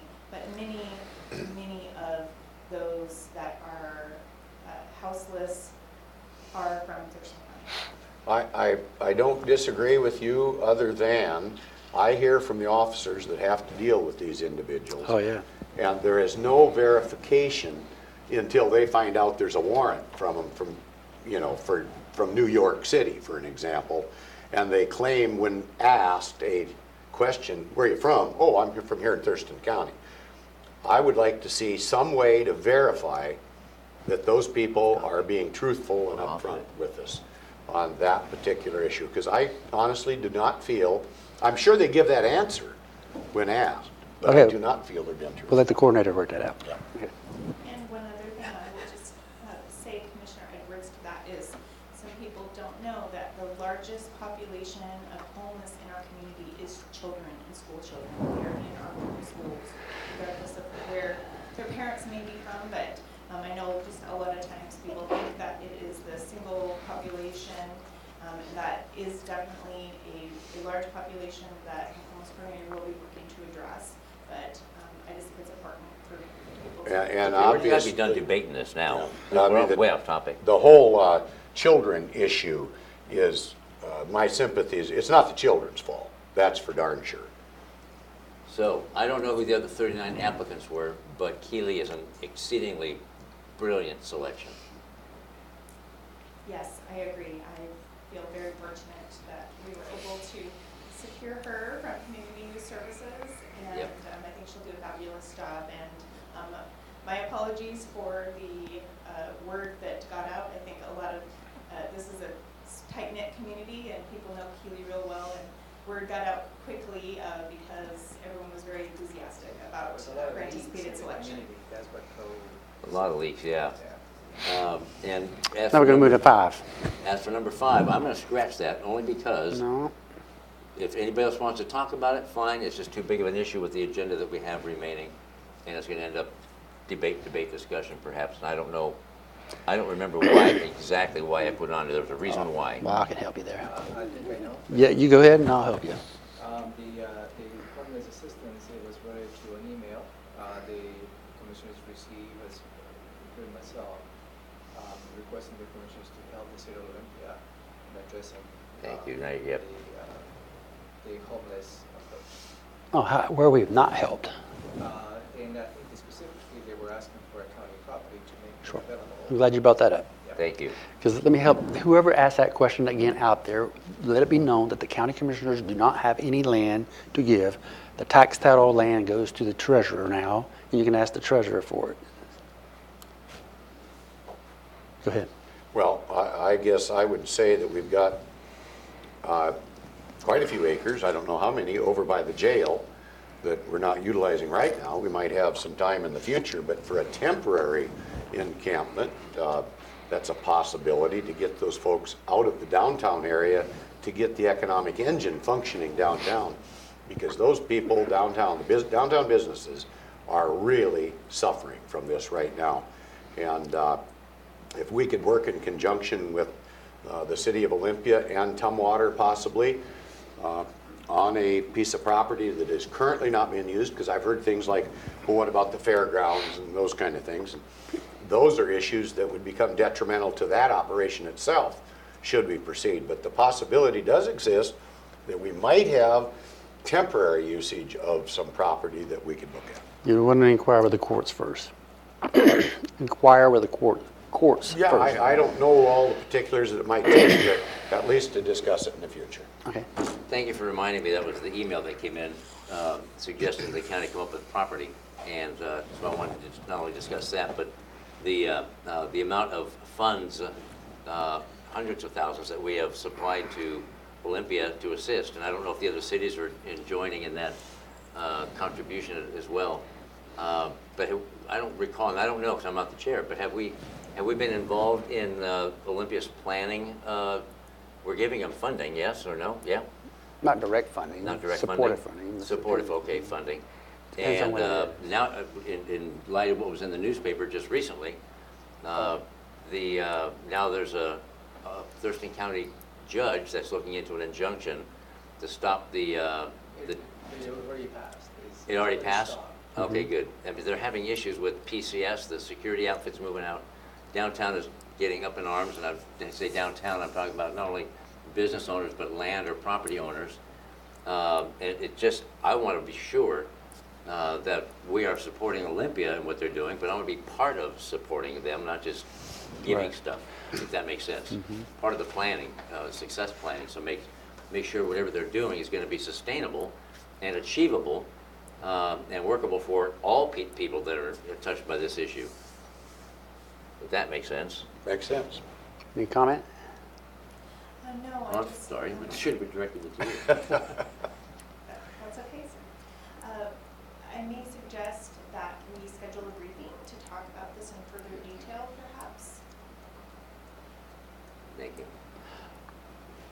But in the bottom line, would you say that we have tried our best to help Olympia, Lacey, Tumwater, the unincorporated, wherever we can as far as the homeless housing issue, specifically the homeless, specifically in the health component, making the emergency homeless crisis, the opioid, tons of other supportive issues that we've dealt with.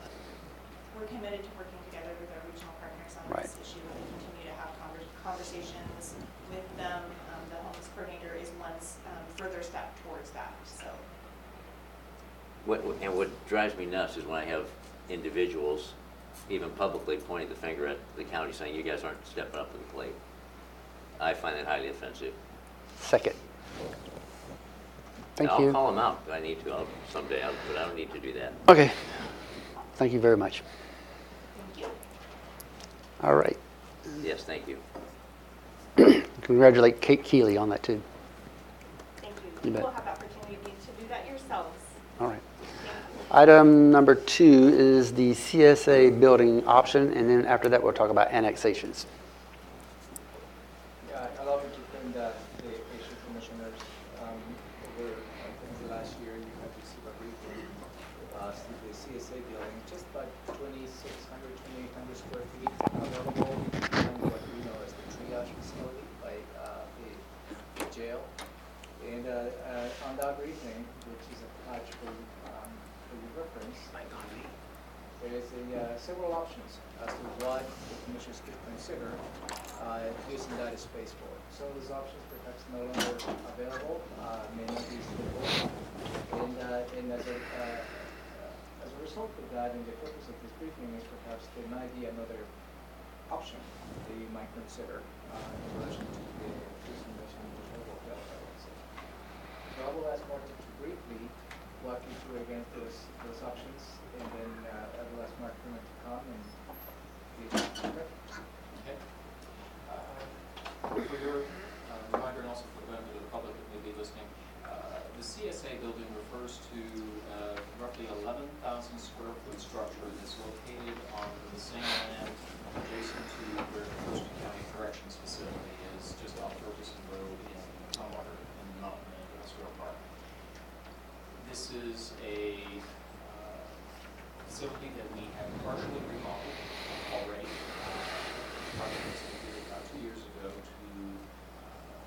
convert about 8,000 square feet of the facility to a mental health crisis triage facility. The remaining 2,800 square feet or so have been identified as potential sites for a variety of services or uses over the last several years. A half dozen different possible tenant uses have been identified to include potential use as a corrections facility, as a location for pretrial services, possible sites for satellite court functions, potential detox facility, possible relocation of either central services or information technology functions, or conversion of the rest of the space to further beds for mental health crisis triage services.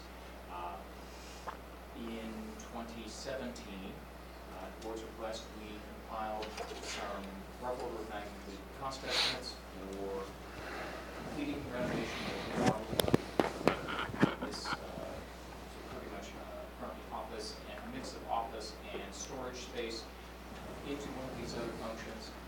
Cost range anywhere from about $750,000 up to nearly $2 million, depending on the type of use and the type of improvements that would be needed. I can share that in a year and a half since those cost estimates were prepared, it's safe to say that the construction market has boomed. Prices have gone up. I would encourage adding a significant factor to all of those estimates, but realistically, to finish out that space for an identified purpose, we're probably talking somewhere between 1.5 and 2.5 million today. I do know, and as Ramiro suggested, that some of the potential tenancies that were under consideration a year and a half, 2 years ago, some of those circumstances have kind of resolved themselves. So, for example, the pretrial services program. At that time, it was a possible tenant idea. We have since been able to work with Marianne Clear, her program, and we have identified a more suitable option here at the courthouse complex for housing that function over there in Building 4. So there's one where we've already been able to make other arrangements that will suit their business needs. Courtroom space expansion, that has been added as a possible component of the jail expansion project. So there are some business in there since then, and we'd be happy to explore other options that are being brought to your attention now. It has on here TMBHO. What is the aspect of the TMBHO listed on?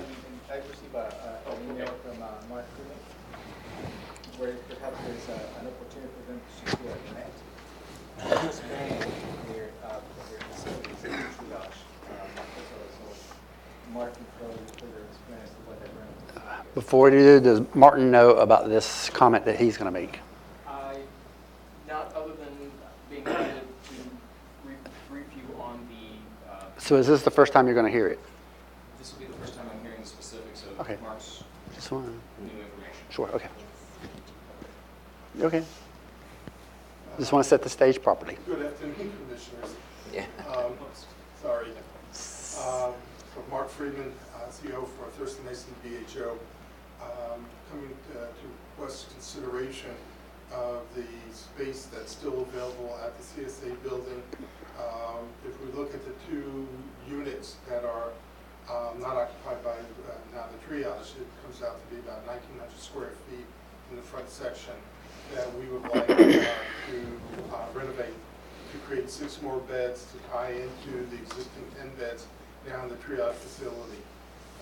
There's a couple of factors that work here. One, Department of Commerce now has issued capital grant, RFP, specifically for creating more beds in a couple of different categories. I can go into specifics on that, but there is capital funding now available for renovation. It's the same source of funding that we access to create the triage beds to begin with, as well as the 2 floors and the Mason facility. But so we probably still will apply for that funding pending finding a site, and if we don't find a site, we don't get the money. The idea of why we want to acquire the 6 beds is the way the statutes read. I can operate a facility up to 16 beds. After that, with Medicaid. After that, I'm not able to use Medicaid. There are lots of other restrictions with it, but we only have 10 beds now. The staffing ratio is pretty much the same. If we add on the other 6 beds, we really don't add on that much more operational cost. So we can pretty much stay pretty close to the same staffing pattern. In other words, it's not really going to cost us a whole lot more to continue to add on the 6 beds other than the capital funding adjustments that have to be made. So we've got an opportunity. We've talked about this opportunity. It's been sitting there now essentially a couple years since we first looked at the CSA building and had wanted that space just to have a full-size unit, so to speak. So that's kind of basically the bottom line. All right, what you got? It sounds like now, even though you've been looking at this for several years at least, but now you'll be able to do the remodel to make it usable for your needs, and we won't have to fund that cost. That could be funded through this grant proposal that you're talking about getting? That's correct. None of this operation requires any county funding. We need the county facility, but we pay for the maintenance, for the operation, we pay for the services, and we being the BHO, pays for, would pay basically the capital funding, upon approval, also the BHO governing board. And then how long of a commitment goes along with that? Money- 5 years, 6 months, what is it? Well, you want a minimum of 5. Yeah, I mean, I want it to work, but I mean, what I'm wondering about, they'll give us X number of dollars to do this, then we're locked in for what period of time before we are able to make any 10 adjustments? years.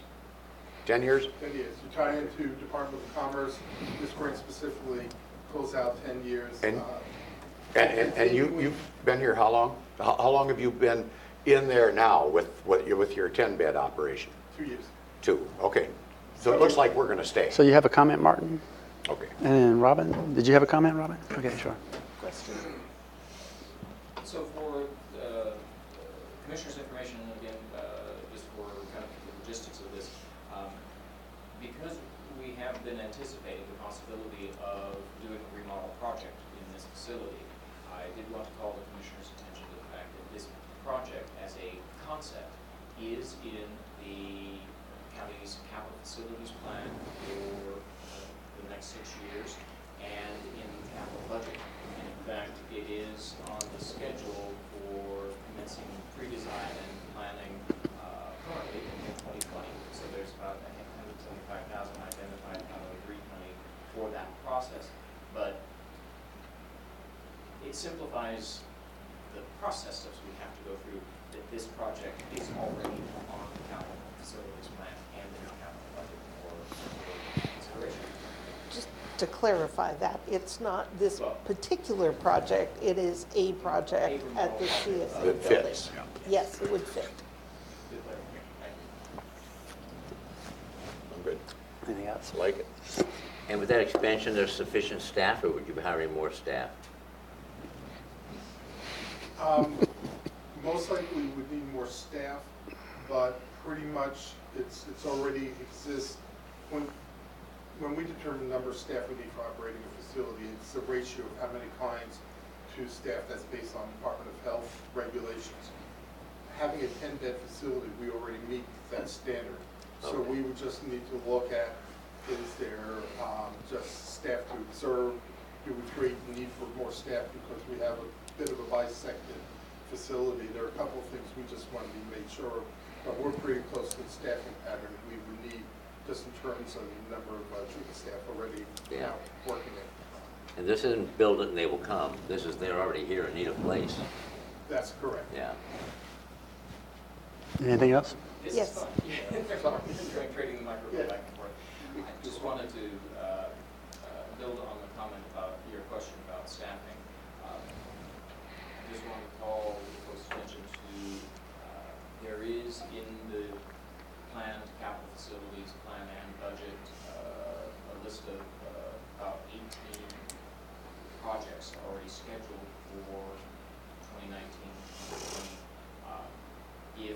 this project were to be accelerated, if this is the for the tendency to move forward with that, it might require us to do some adjustment and recalibration on some of the other projects on the list and their timing. I just wanted to signal that that's something we can pull for everyone on to be able to handle the work. Thank you.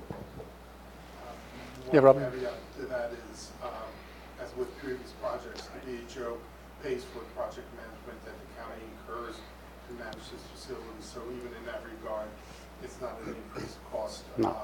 We would be. Break even. Robin, last comment?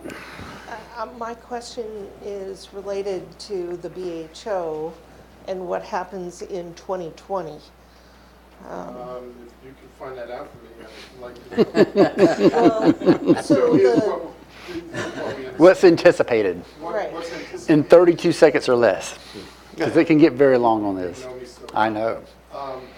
We will have a lease arrangement where the BHO that becomes an ASO will be the holder of the lease with the county, and then we'll manage contracting with an operational entity through the lease.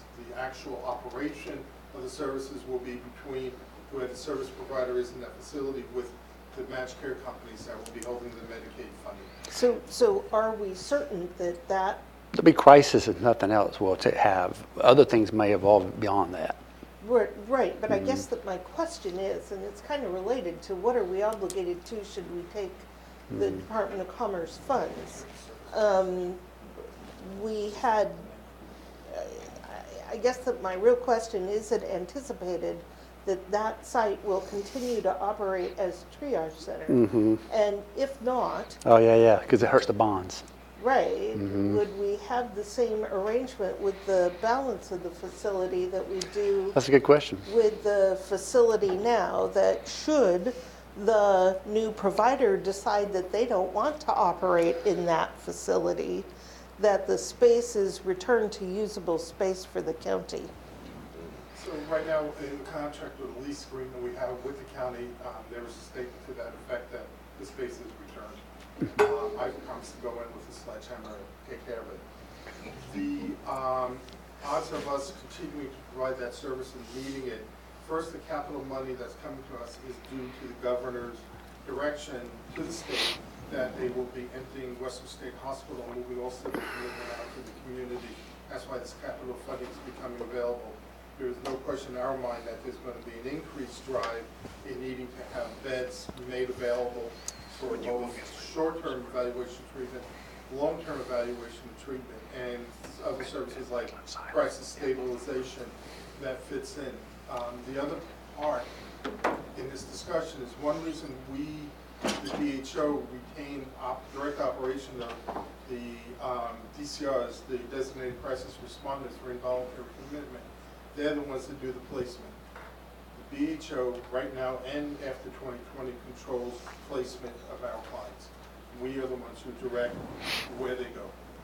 So we will be, even no matter who's operating the facility, we're the ones who are the front door gatekeeper.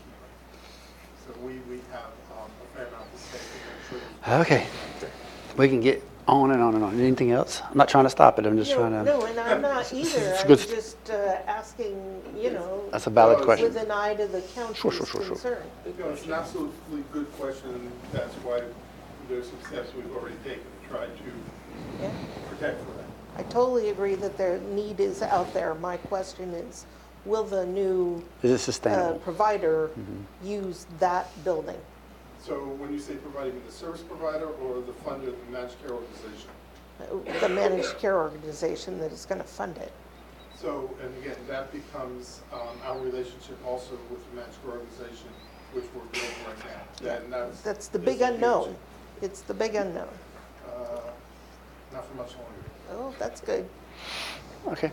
Anything else, Martin? No, unless you have further questions. No, I think we're good. Thank you very much.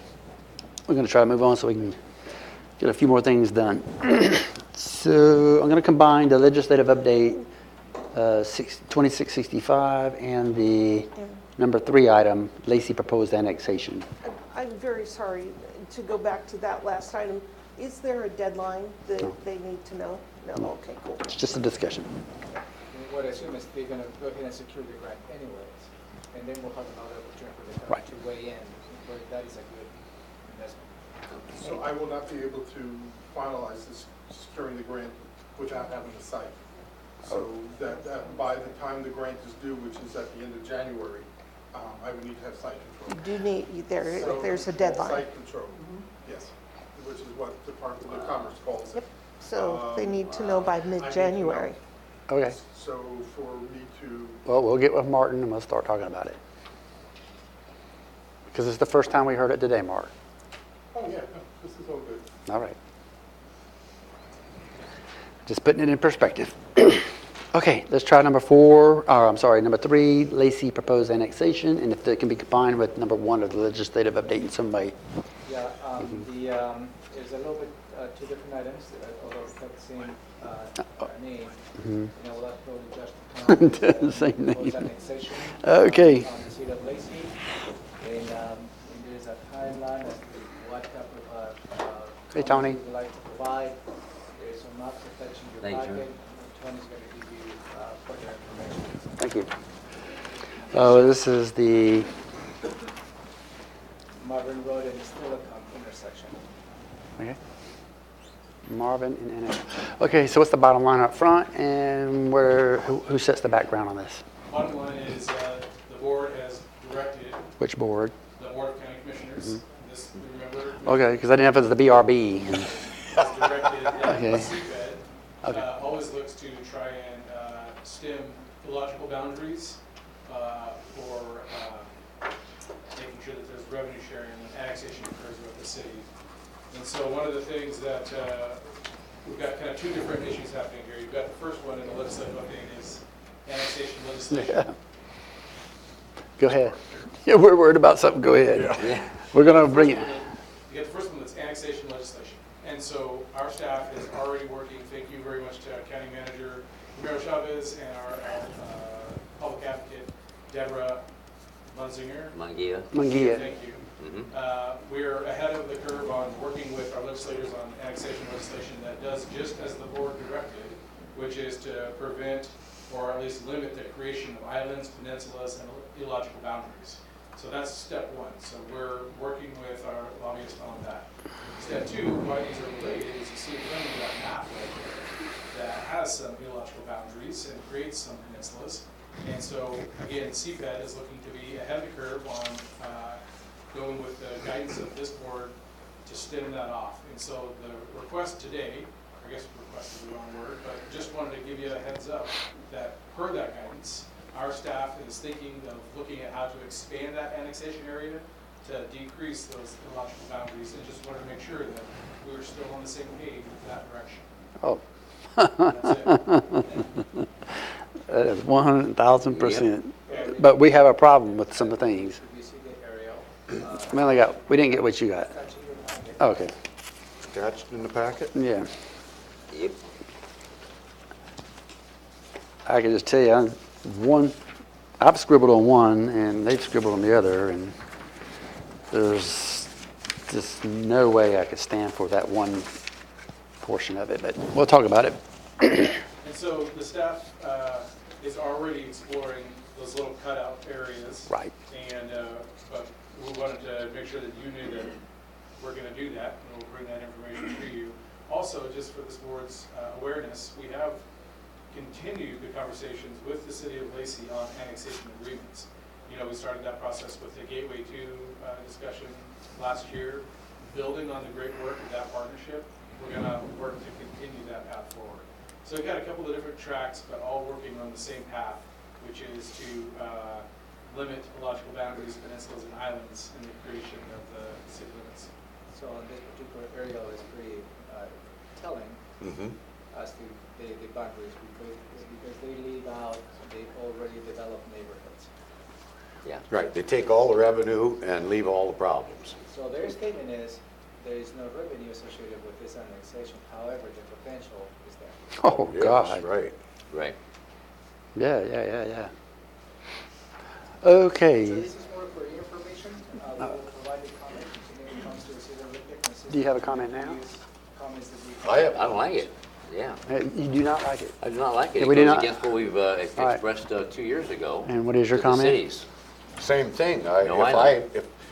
And this is one thing I hear continuously is, well, they don't have the resources to develop sewer and such in some of these residential areas is the concern. But they have much better resources than we have. And if we would include that block in there, at least everything, we would not have islands, and they could incrementally start absorbing. Okay, so I don't want to get to too much discussion, but I don't know if you can see the drawing, but this insert portion where it is not annexed, but part of the annex, and the block portion that ties back into this current city of Lacey city of limits. Does that make sense? The blocked item and the sort of like a dog leg, but part of the leg. Why? You don't have to answer, but that's kind of what we're worried about. You hit on exactly the exact same spots that our staff is looking at, and then we'll have a tiered approach. So it'll be what is called Silicon Heights, that's the little one down there. Then Hawks Ridge, I can't remember that neighborhood, those are those Yeah. two squares. There's a couple of others, but you're right on. We're gonna look to say why, first off, did Lacey choose this boundary? Second off, here's our. I kind of think we know the why. I'm just, why do we have to even get to this when we already know what the answer is? But go ahead. Do we have conversations with Lacey up front though, so we can just sort this out ahead of time? So it's Oh, yeah. Like I said, yeah, we've had those conversations, we're in that process right now. But there is a timeline of legal items that we need to get to, that's part of this, providing what the expanded annexation will look like, and then you get to a place which will happen pretty quickly in the new year, where we need to potentially think about invoking jurisdiction to have that conversation. Okay, you have one more? I guess I'd just like to make sure that the board is on the same sheet of music, so I can give this to our manager, that it include this whole square. Is that right? Yep. It's kind of a block. And, Yeah, well, that's what your desire is. That's what my desire is that Mine- the desire of the yeah. board? But what is the timeline to make a decision on the block and the dogleg portion of this? Fast. I know. How fast is fast? So we Tomorrow need at to 3 have- o'clock? So we have options already being prepared. Mm-hmm. And then the deadline for invoking jurisdiction is January 14th. So we'll be back in front of you early in January to say, here are the couple of options on what expanded annexation looks like, which one do you want to go with? And it'll include, as Commissioner Edwards just states, options that. And not getting into the legalese, even though I know you got a great lawyer to your right, how much teeth do we have in this in terms of invoking and demonstrating the unnecessary portion of the dog leg and the upper portion, block portion there? I think we have great staff that can make great cases. Oh, you're so smart. Okay. What, is this the reason that Lacey wants to do away with the boundary review board? It's No. This is the. Oh, if you ask me. Bill. Yeah. That's in your packet. Okay. It includes that. what does that mean? Includes the elimination of the boundary review board as well as the elimination of the 45-day comment period. Right, but is that the reason? So that they can start easily bypass some of these areas? Not necessarily. I think it's the contrary. The gist of why the city of Lacey proposed this legislation is to address the capital city golf course neighborhood, because they would like to annex, and they have gone through a referendum, and the citizens decided not to. They don't want to be. Oh, but without a question, if you do away with the BRB, then you do away with this also, the same thing. It's just one and the same, so I So just. Lacey's proposed that legislation to do away with public comment, Well, they're trying to introduce that again. right? Because they introduced that last year. Not very And inclusive. that's what Or transparent. Josh stated. We're working on changing and providing some suggested language that is not too burdensome. Wow. I guess I would add one more just kind of piece in making the connections. Earlier today, we discussed the contract with the TRPC as the boundary review board clerk. Every time that we go through this process where a city provides their perspective of an annexation that has cutouts, and we say, here's what we think and invoke jurisdiction, that invoking jurisdiction and utilizing the TRPC BRB process costs money. And so when you think of every time that we have to do this, that's going to directly affect that $10,000 we just spoke about earlier today. just so we have that kind of, all those dots connected. Yeah. Okay, what is the opposite of that, though? If I don't do that and I allow this to go forward, it's going to give me a different cost equal to or greater more than that. So, Definitely, and from my perspective as the director, the most positive path forward would be an annexation agreement with the different cities that prevents this in the first place. But we're not there yet, but I think the work. I think it should be part of 2065 to not do this. But that's me. I don't want to paint false motive on anybody or any jurisdiction, but I'm just a bit dubious of any type of policy that would exclude the public from input. Acknowledge. Thank you. Acknowledge. I'll second that. Okay. What else you got? That's it. That was, just want to make sure you guys were in the loop.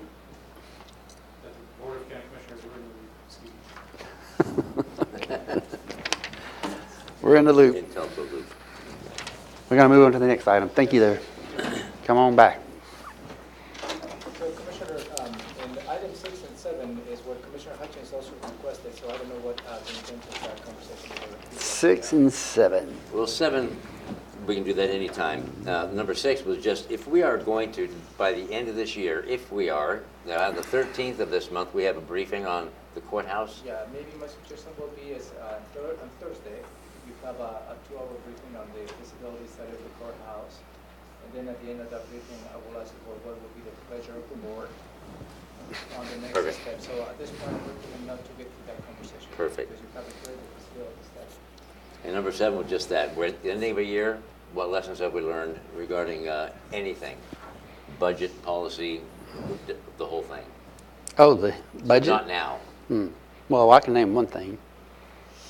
A Citizens Advisory B. I want to say a B. I don't want a C. I want a B. Citizens Advisory Budget Group. CBG. Oversight. Yeah, CBO or whatever. CAO. You know what I'm talking about? So the question is, do you, not to try to get into it, just the general principles of it, do you want to, it probably needs to be an odd number, 3 or a 5 person entity, if you want to do this at all, first off, yes or no if you want to do it, and if so, 3 or 5, and then you can go to the criteria how you want to get to that 3 or 5, and then the application review process like we have with the other, Like TST, advisory boards. what is it? The boards and commissions? Yeah, boards and commissions, or just do you want sort of like the TST, but still within the purview of the commissioners, all that, so you get the framework and then put it into motion before. The problem, the reason why I bring it up now, because then you can get, if you're doing another biennium, obviously, or even if you don't switch out of that, at least get that going here in 2019 to practice it, warm it up, and get it going. Hot and heavy, if you will. I'm sorry, the military word. Sorry. Yeah. 2 years out, you'll be set and ready on the actionability of it. So, okay. I guess my initial comment would be that if we do this, that we ought to make it 5 rather than 3, because we find a lot of difficulty in doing business with the 3 of us never being able to talk about anything ever. Smaller is always better to start off with, although I'm not opposed to 5. It is, except I do think boards and commissions have to follow our public meetings rules. And as initially we get going, I'm just thinking that at least 2 of them could at least talk about things as this is put together. That's all. That's Sure. the only thing I'm thinking. But we're not solving it now. No, we're not. But it's Yeah. interesting thing to think Yeah, about. something to think about. That might be, I believe, a message the commission might like to deliver on Friday.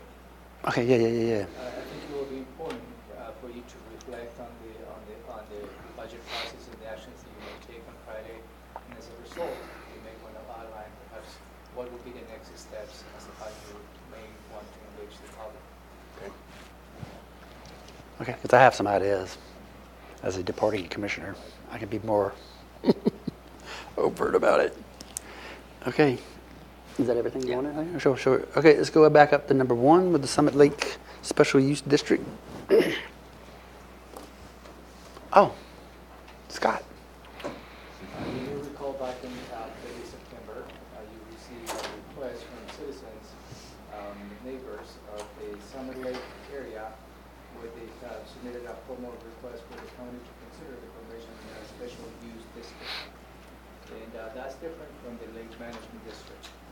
In essence, the principle is the same. They tax themselves to manage their lakes. The only difference between the lake management district and the special use district, the lake management district requires the county staff to help administer that district, and the lake management district, they manage themselves. And that's similar to what Black Lake currently has as a special use district. According to the state statute, any request needs to be assessed in terms of feasibility of this request by the county engineer. That would be Scott Lindblom, and he's here to give you the results of that assessment. All right, good morning, Commissioners. Good morning. Good morning still. Scott Lindblom, Public Works and the County Engineer.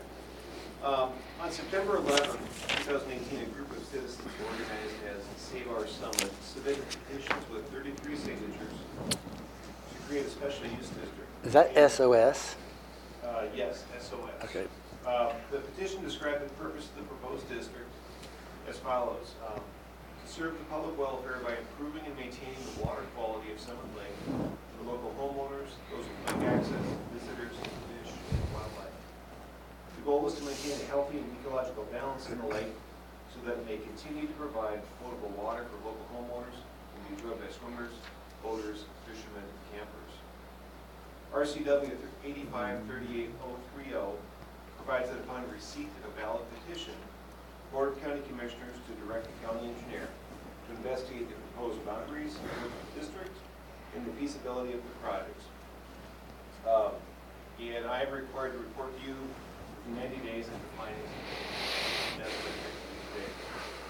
Provided me that direction on September 25th. So before you, I believe you have a copy of the report. Yeah, there is one. Wonderful.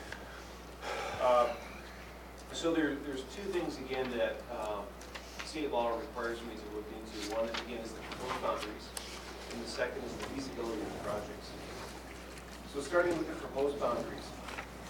The proposed special district boundaries essentially include all parcels that drain into the lake. It includes public and privately owned waterfront parcels, forest land parcels, and upland parcels, both residential and vacant. The proposed boundary does not follow parcel lines, and as presented by the SOS group, will include portions of, but not the entirety of, some parcels. Looking at what was presented, the proposed boundary is certainly reasonable. Moving on to the proposed project feasibility. The proposed projects included a comprehensive lake study, lake and septic testing, funding for grant match, and also operational expenses.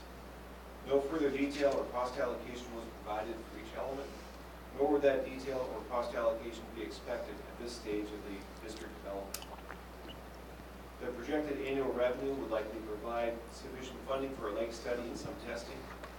It's not possible, however, to determine with certainty whether these projects are feasible without a clear scope of work for each element.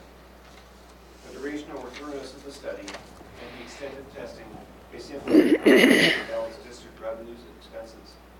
If the scope of work for the study, testing, and other tests are adjusted to work within the available revenue, the projects as outlined in the petition also seem feasible.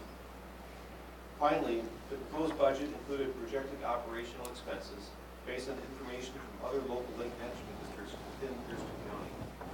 However, the actual amount of operational expenses was not provided.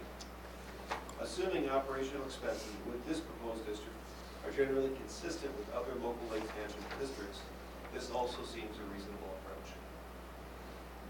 And that is the highlight of the... What was the bluff? What was the bluff?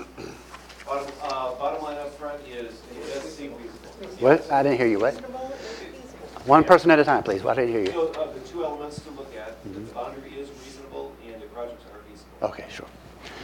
All right. We got there. Go ahead. Okay, you say we started off based on a request from 33 people?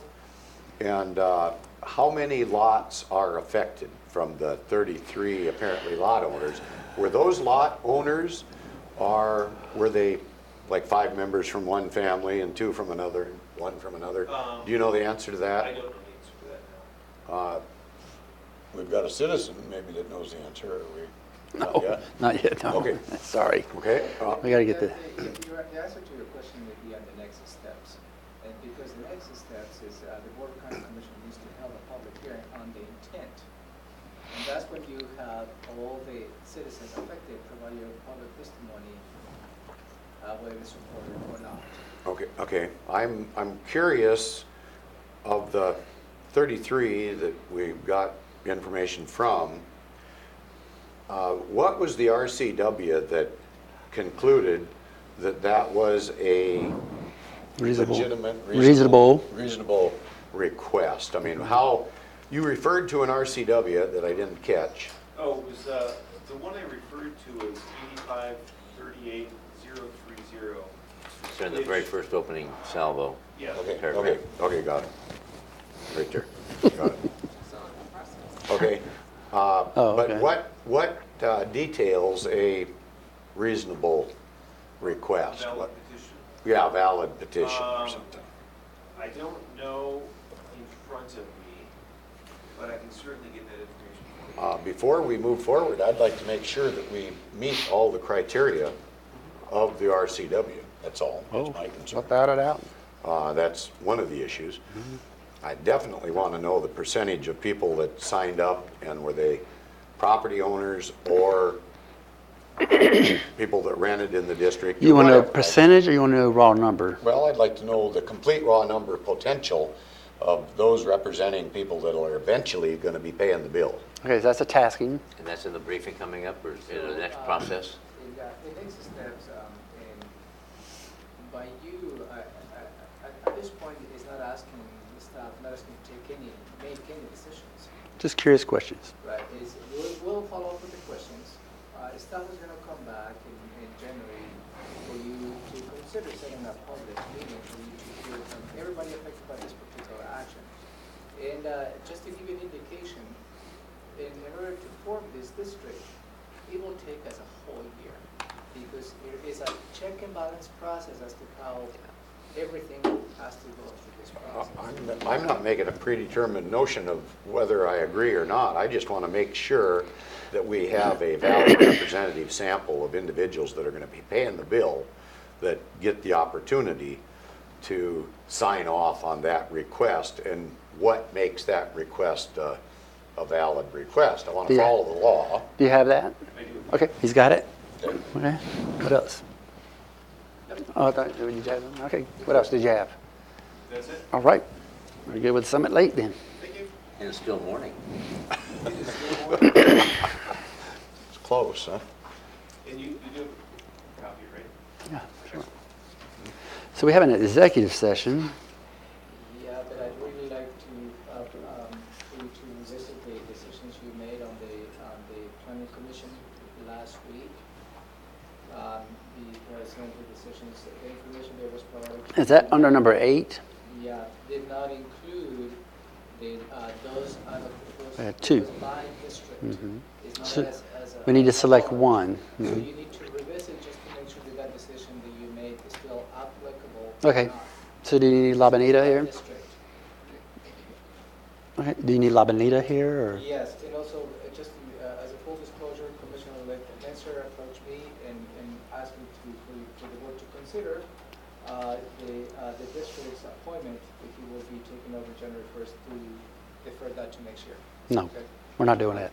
That's what I understood. You tell him no. Defer the commission's No. appointment?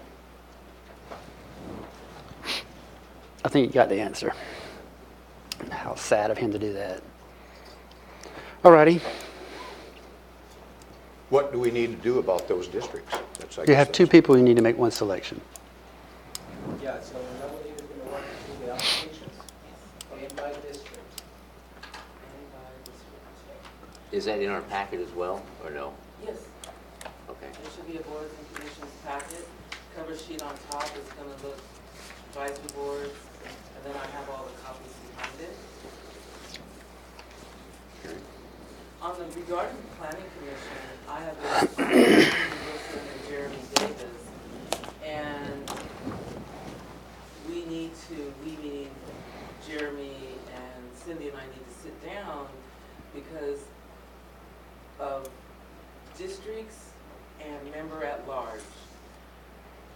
Jeremy was rushing and was getting ready to leave on holiday, he was explaining that we would be able to go through the list and possibly readjust, because some people who are in District 1 have actually moved, and there's been some shuffling going around, so some things need Here to we be go with readjusted. stalling. Pardon me? Nothing, go ahead. And so, what I would like to do is to sit down and see what positions, the actual positions that Doug Carmen and Don Kahn will be filling. And So you have a yes, so there are 3 positions. Yes. They expire by the end of this year. yes. What districts those positions represent? Oh, okay. I don't have that in front of me.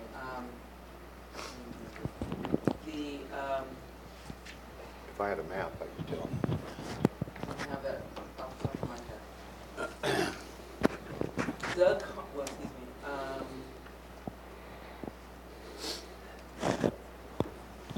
I'm gonna have to get back to you. I don't have that. I could get it in. There's a Tim. no time for the commissioners to give you time.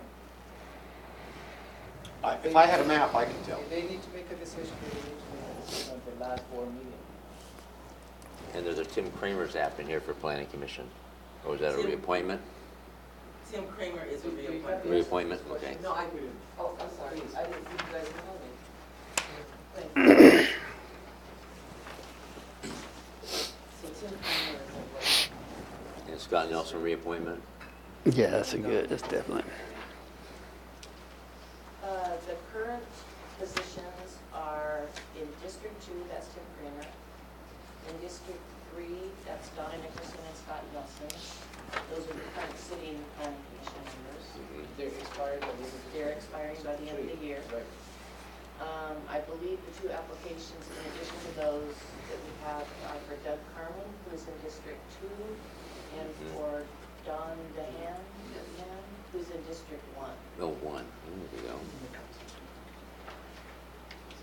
Something was said about somebody at large or something? No, there's nobody else. Nobody at So can you repeat Tim Kramer's district? Tim Kramer is in District 2, that would be in Commissioner Edwards. Okay, so it's pretty easy on that one.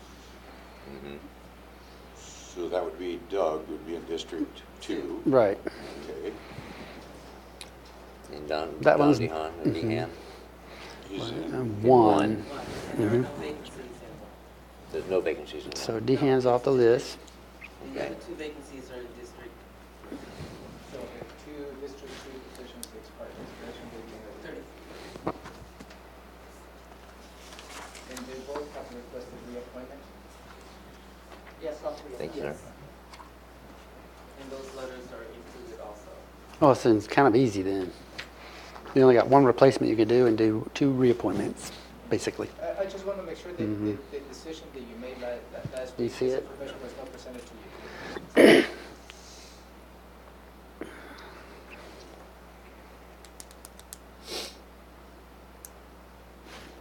Do you see the lay down? Yeah, I see. I mean, we did Scott Nelson. Scott's already done, yeah. Scott's already done. Mhm, so that solved one part of the problem. And it looks like, And Kramer's done. well, no. You had to go with Nickerson. Where did I see? Doug? Yeah, okay, so Tim Kramer, he Yep. expires at the end of this month, and we appointed Doug Carmen, Carmen for that. Oh, okay, for that spot. that spot, So yeah. that spot's done. There is no vacancies in District 1, so the other 2 vacancies that will come at the end, so it will be Just- Mr. Nelson and Mrs. Nickerson. Nickerson. Just- You might as well just reappoint those. I don't know the answer to that. Nickerson and who? And Nelson, Nelson, okay. District 3. Well, you're going to do Scott. There's no issue there. Yeah.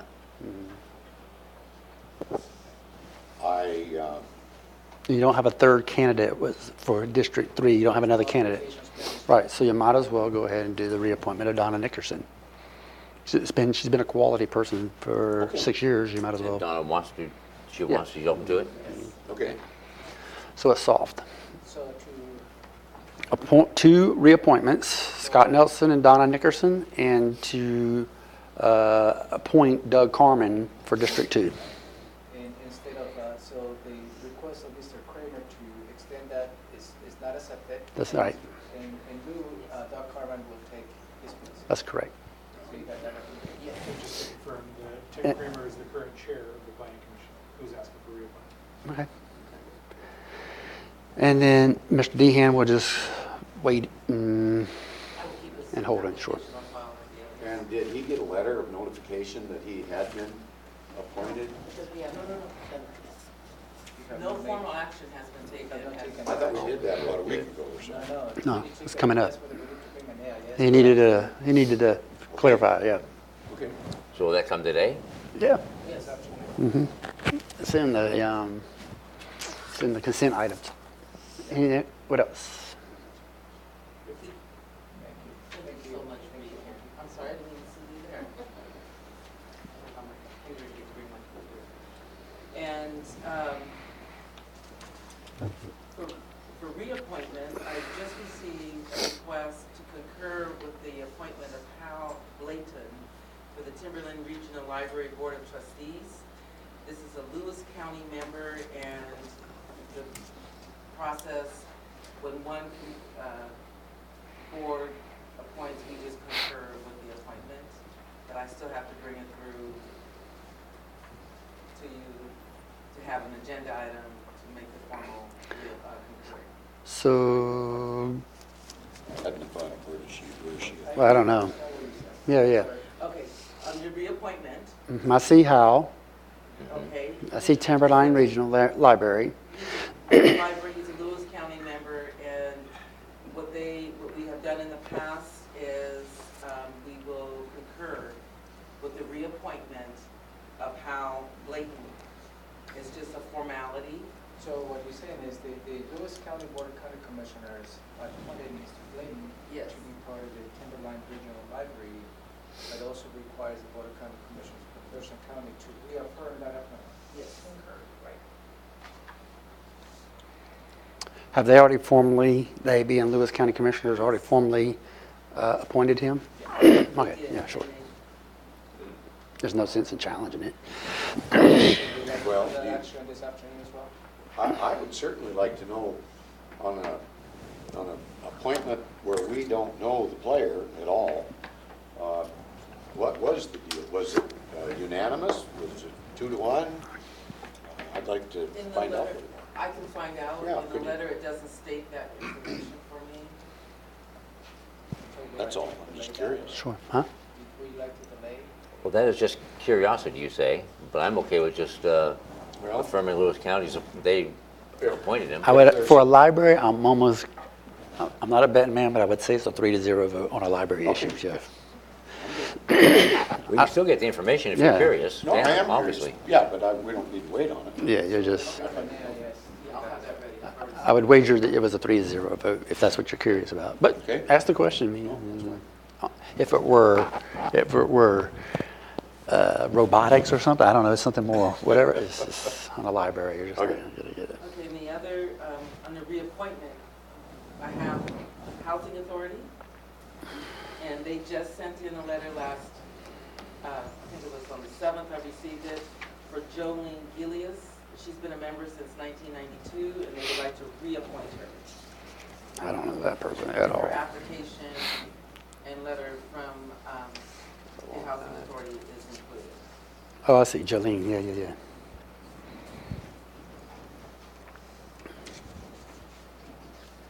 How fast do we need to act on that one? Well, you don't have to do it today, but they were requesting that it be reappointed before the end of the month. Oh, okay, I see, yeah, okay. It's not a problem then. Well, whenever you want to do it. I'm okay with it. Yeah, Get it on today. yeah, we're good. Yeah, Jolene is good then. Yeah, let's clean it all up, we're done. Yeah. And that's all of the new items that I have. The others are just current and upcoming vacancies. Well done, Okay. huh? Sorry about the district. I had it on my computer and I was going to bring my computer and I All righty. Thank you very much. Yep. In closed session? Well, do we have one other time for For- one other issue For what? on commissioners' issues? What is it? Lake St. Clair? You want to make a comment? Well, I'd just like to know where we're at on Lake St. Clair. The ordinance that will bring an action for you to set a public hearing in January. Why does it have to wait until January?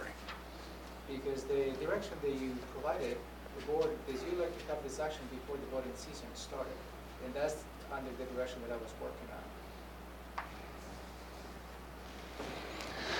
So we Well, want I'd to like do the to see 4 it. inches thing? Is that what Yep, you're after? That's all I'm after. Mm-hmm. And I'd like to see it done sooner than later.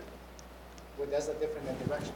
Mm-hmm. That's a change in direction, because when you discuss as a board, so you like to have this action taking place before the voting season started. So what would you like to see now? I'd like to see it sooner than later. Well, I Whatever got that. takes. I mean, That's a timeline, but I need to know what Can we set a action. hearing today and do it in 10 days? There is not an ordinance. I don't have an ordinance ready. Well, you could refer back to the old ordinance and just duplicate it. I cannot provide an ordinance in less than 30 minutes. Is Well, no, you January get- still you'd before have the 10 voting days. season? No, you have to set the public hearing with an ordinance in place. Okay. Okay. I guess we'll stick with it for January. I wish I can help you. The high speed of government. No, I'm just following the directions of the board. Oh, When that you is- change the direction, that's different. Okay. Okay. But that's our consistency, is changing direction. All righty, we are done with the Board of County Commissioners agenda setting work session because we're going to go into closed session.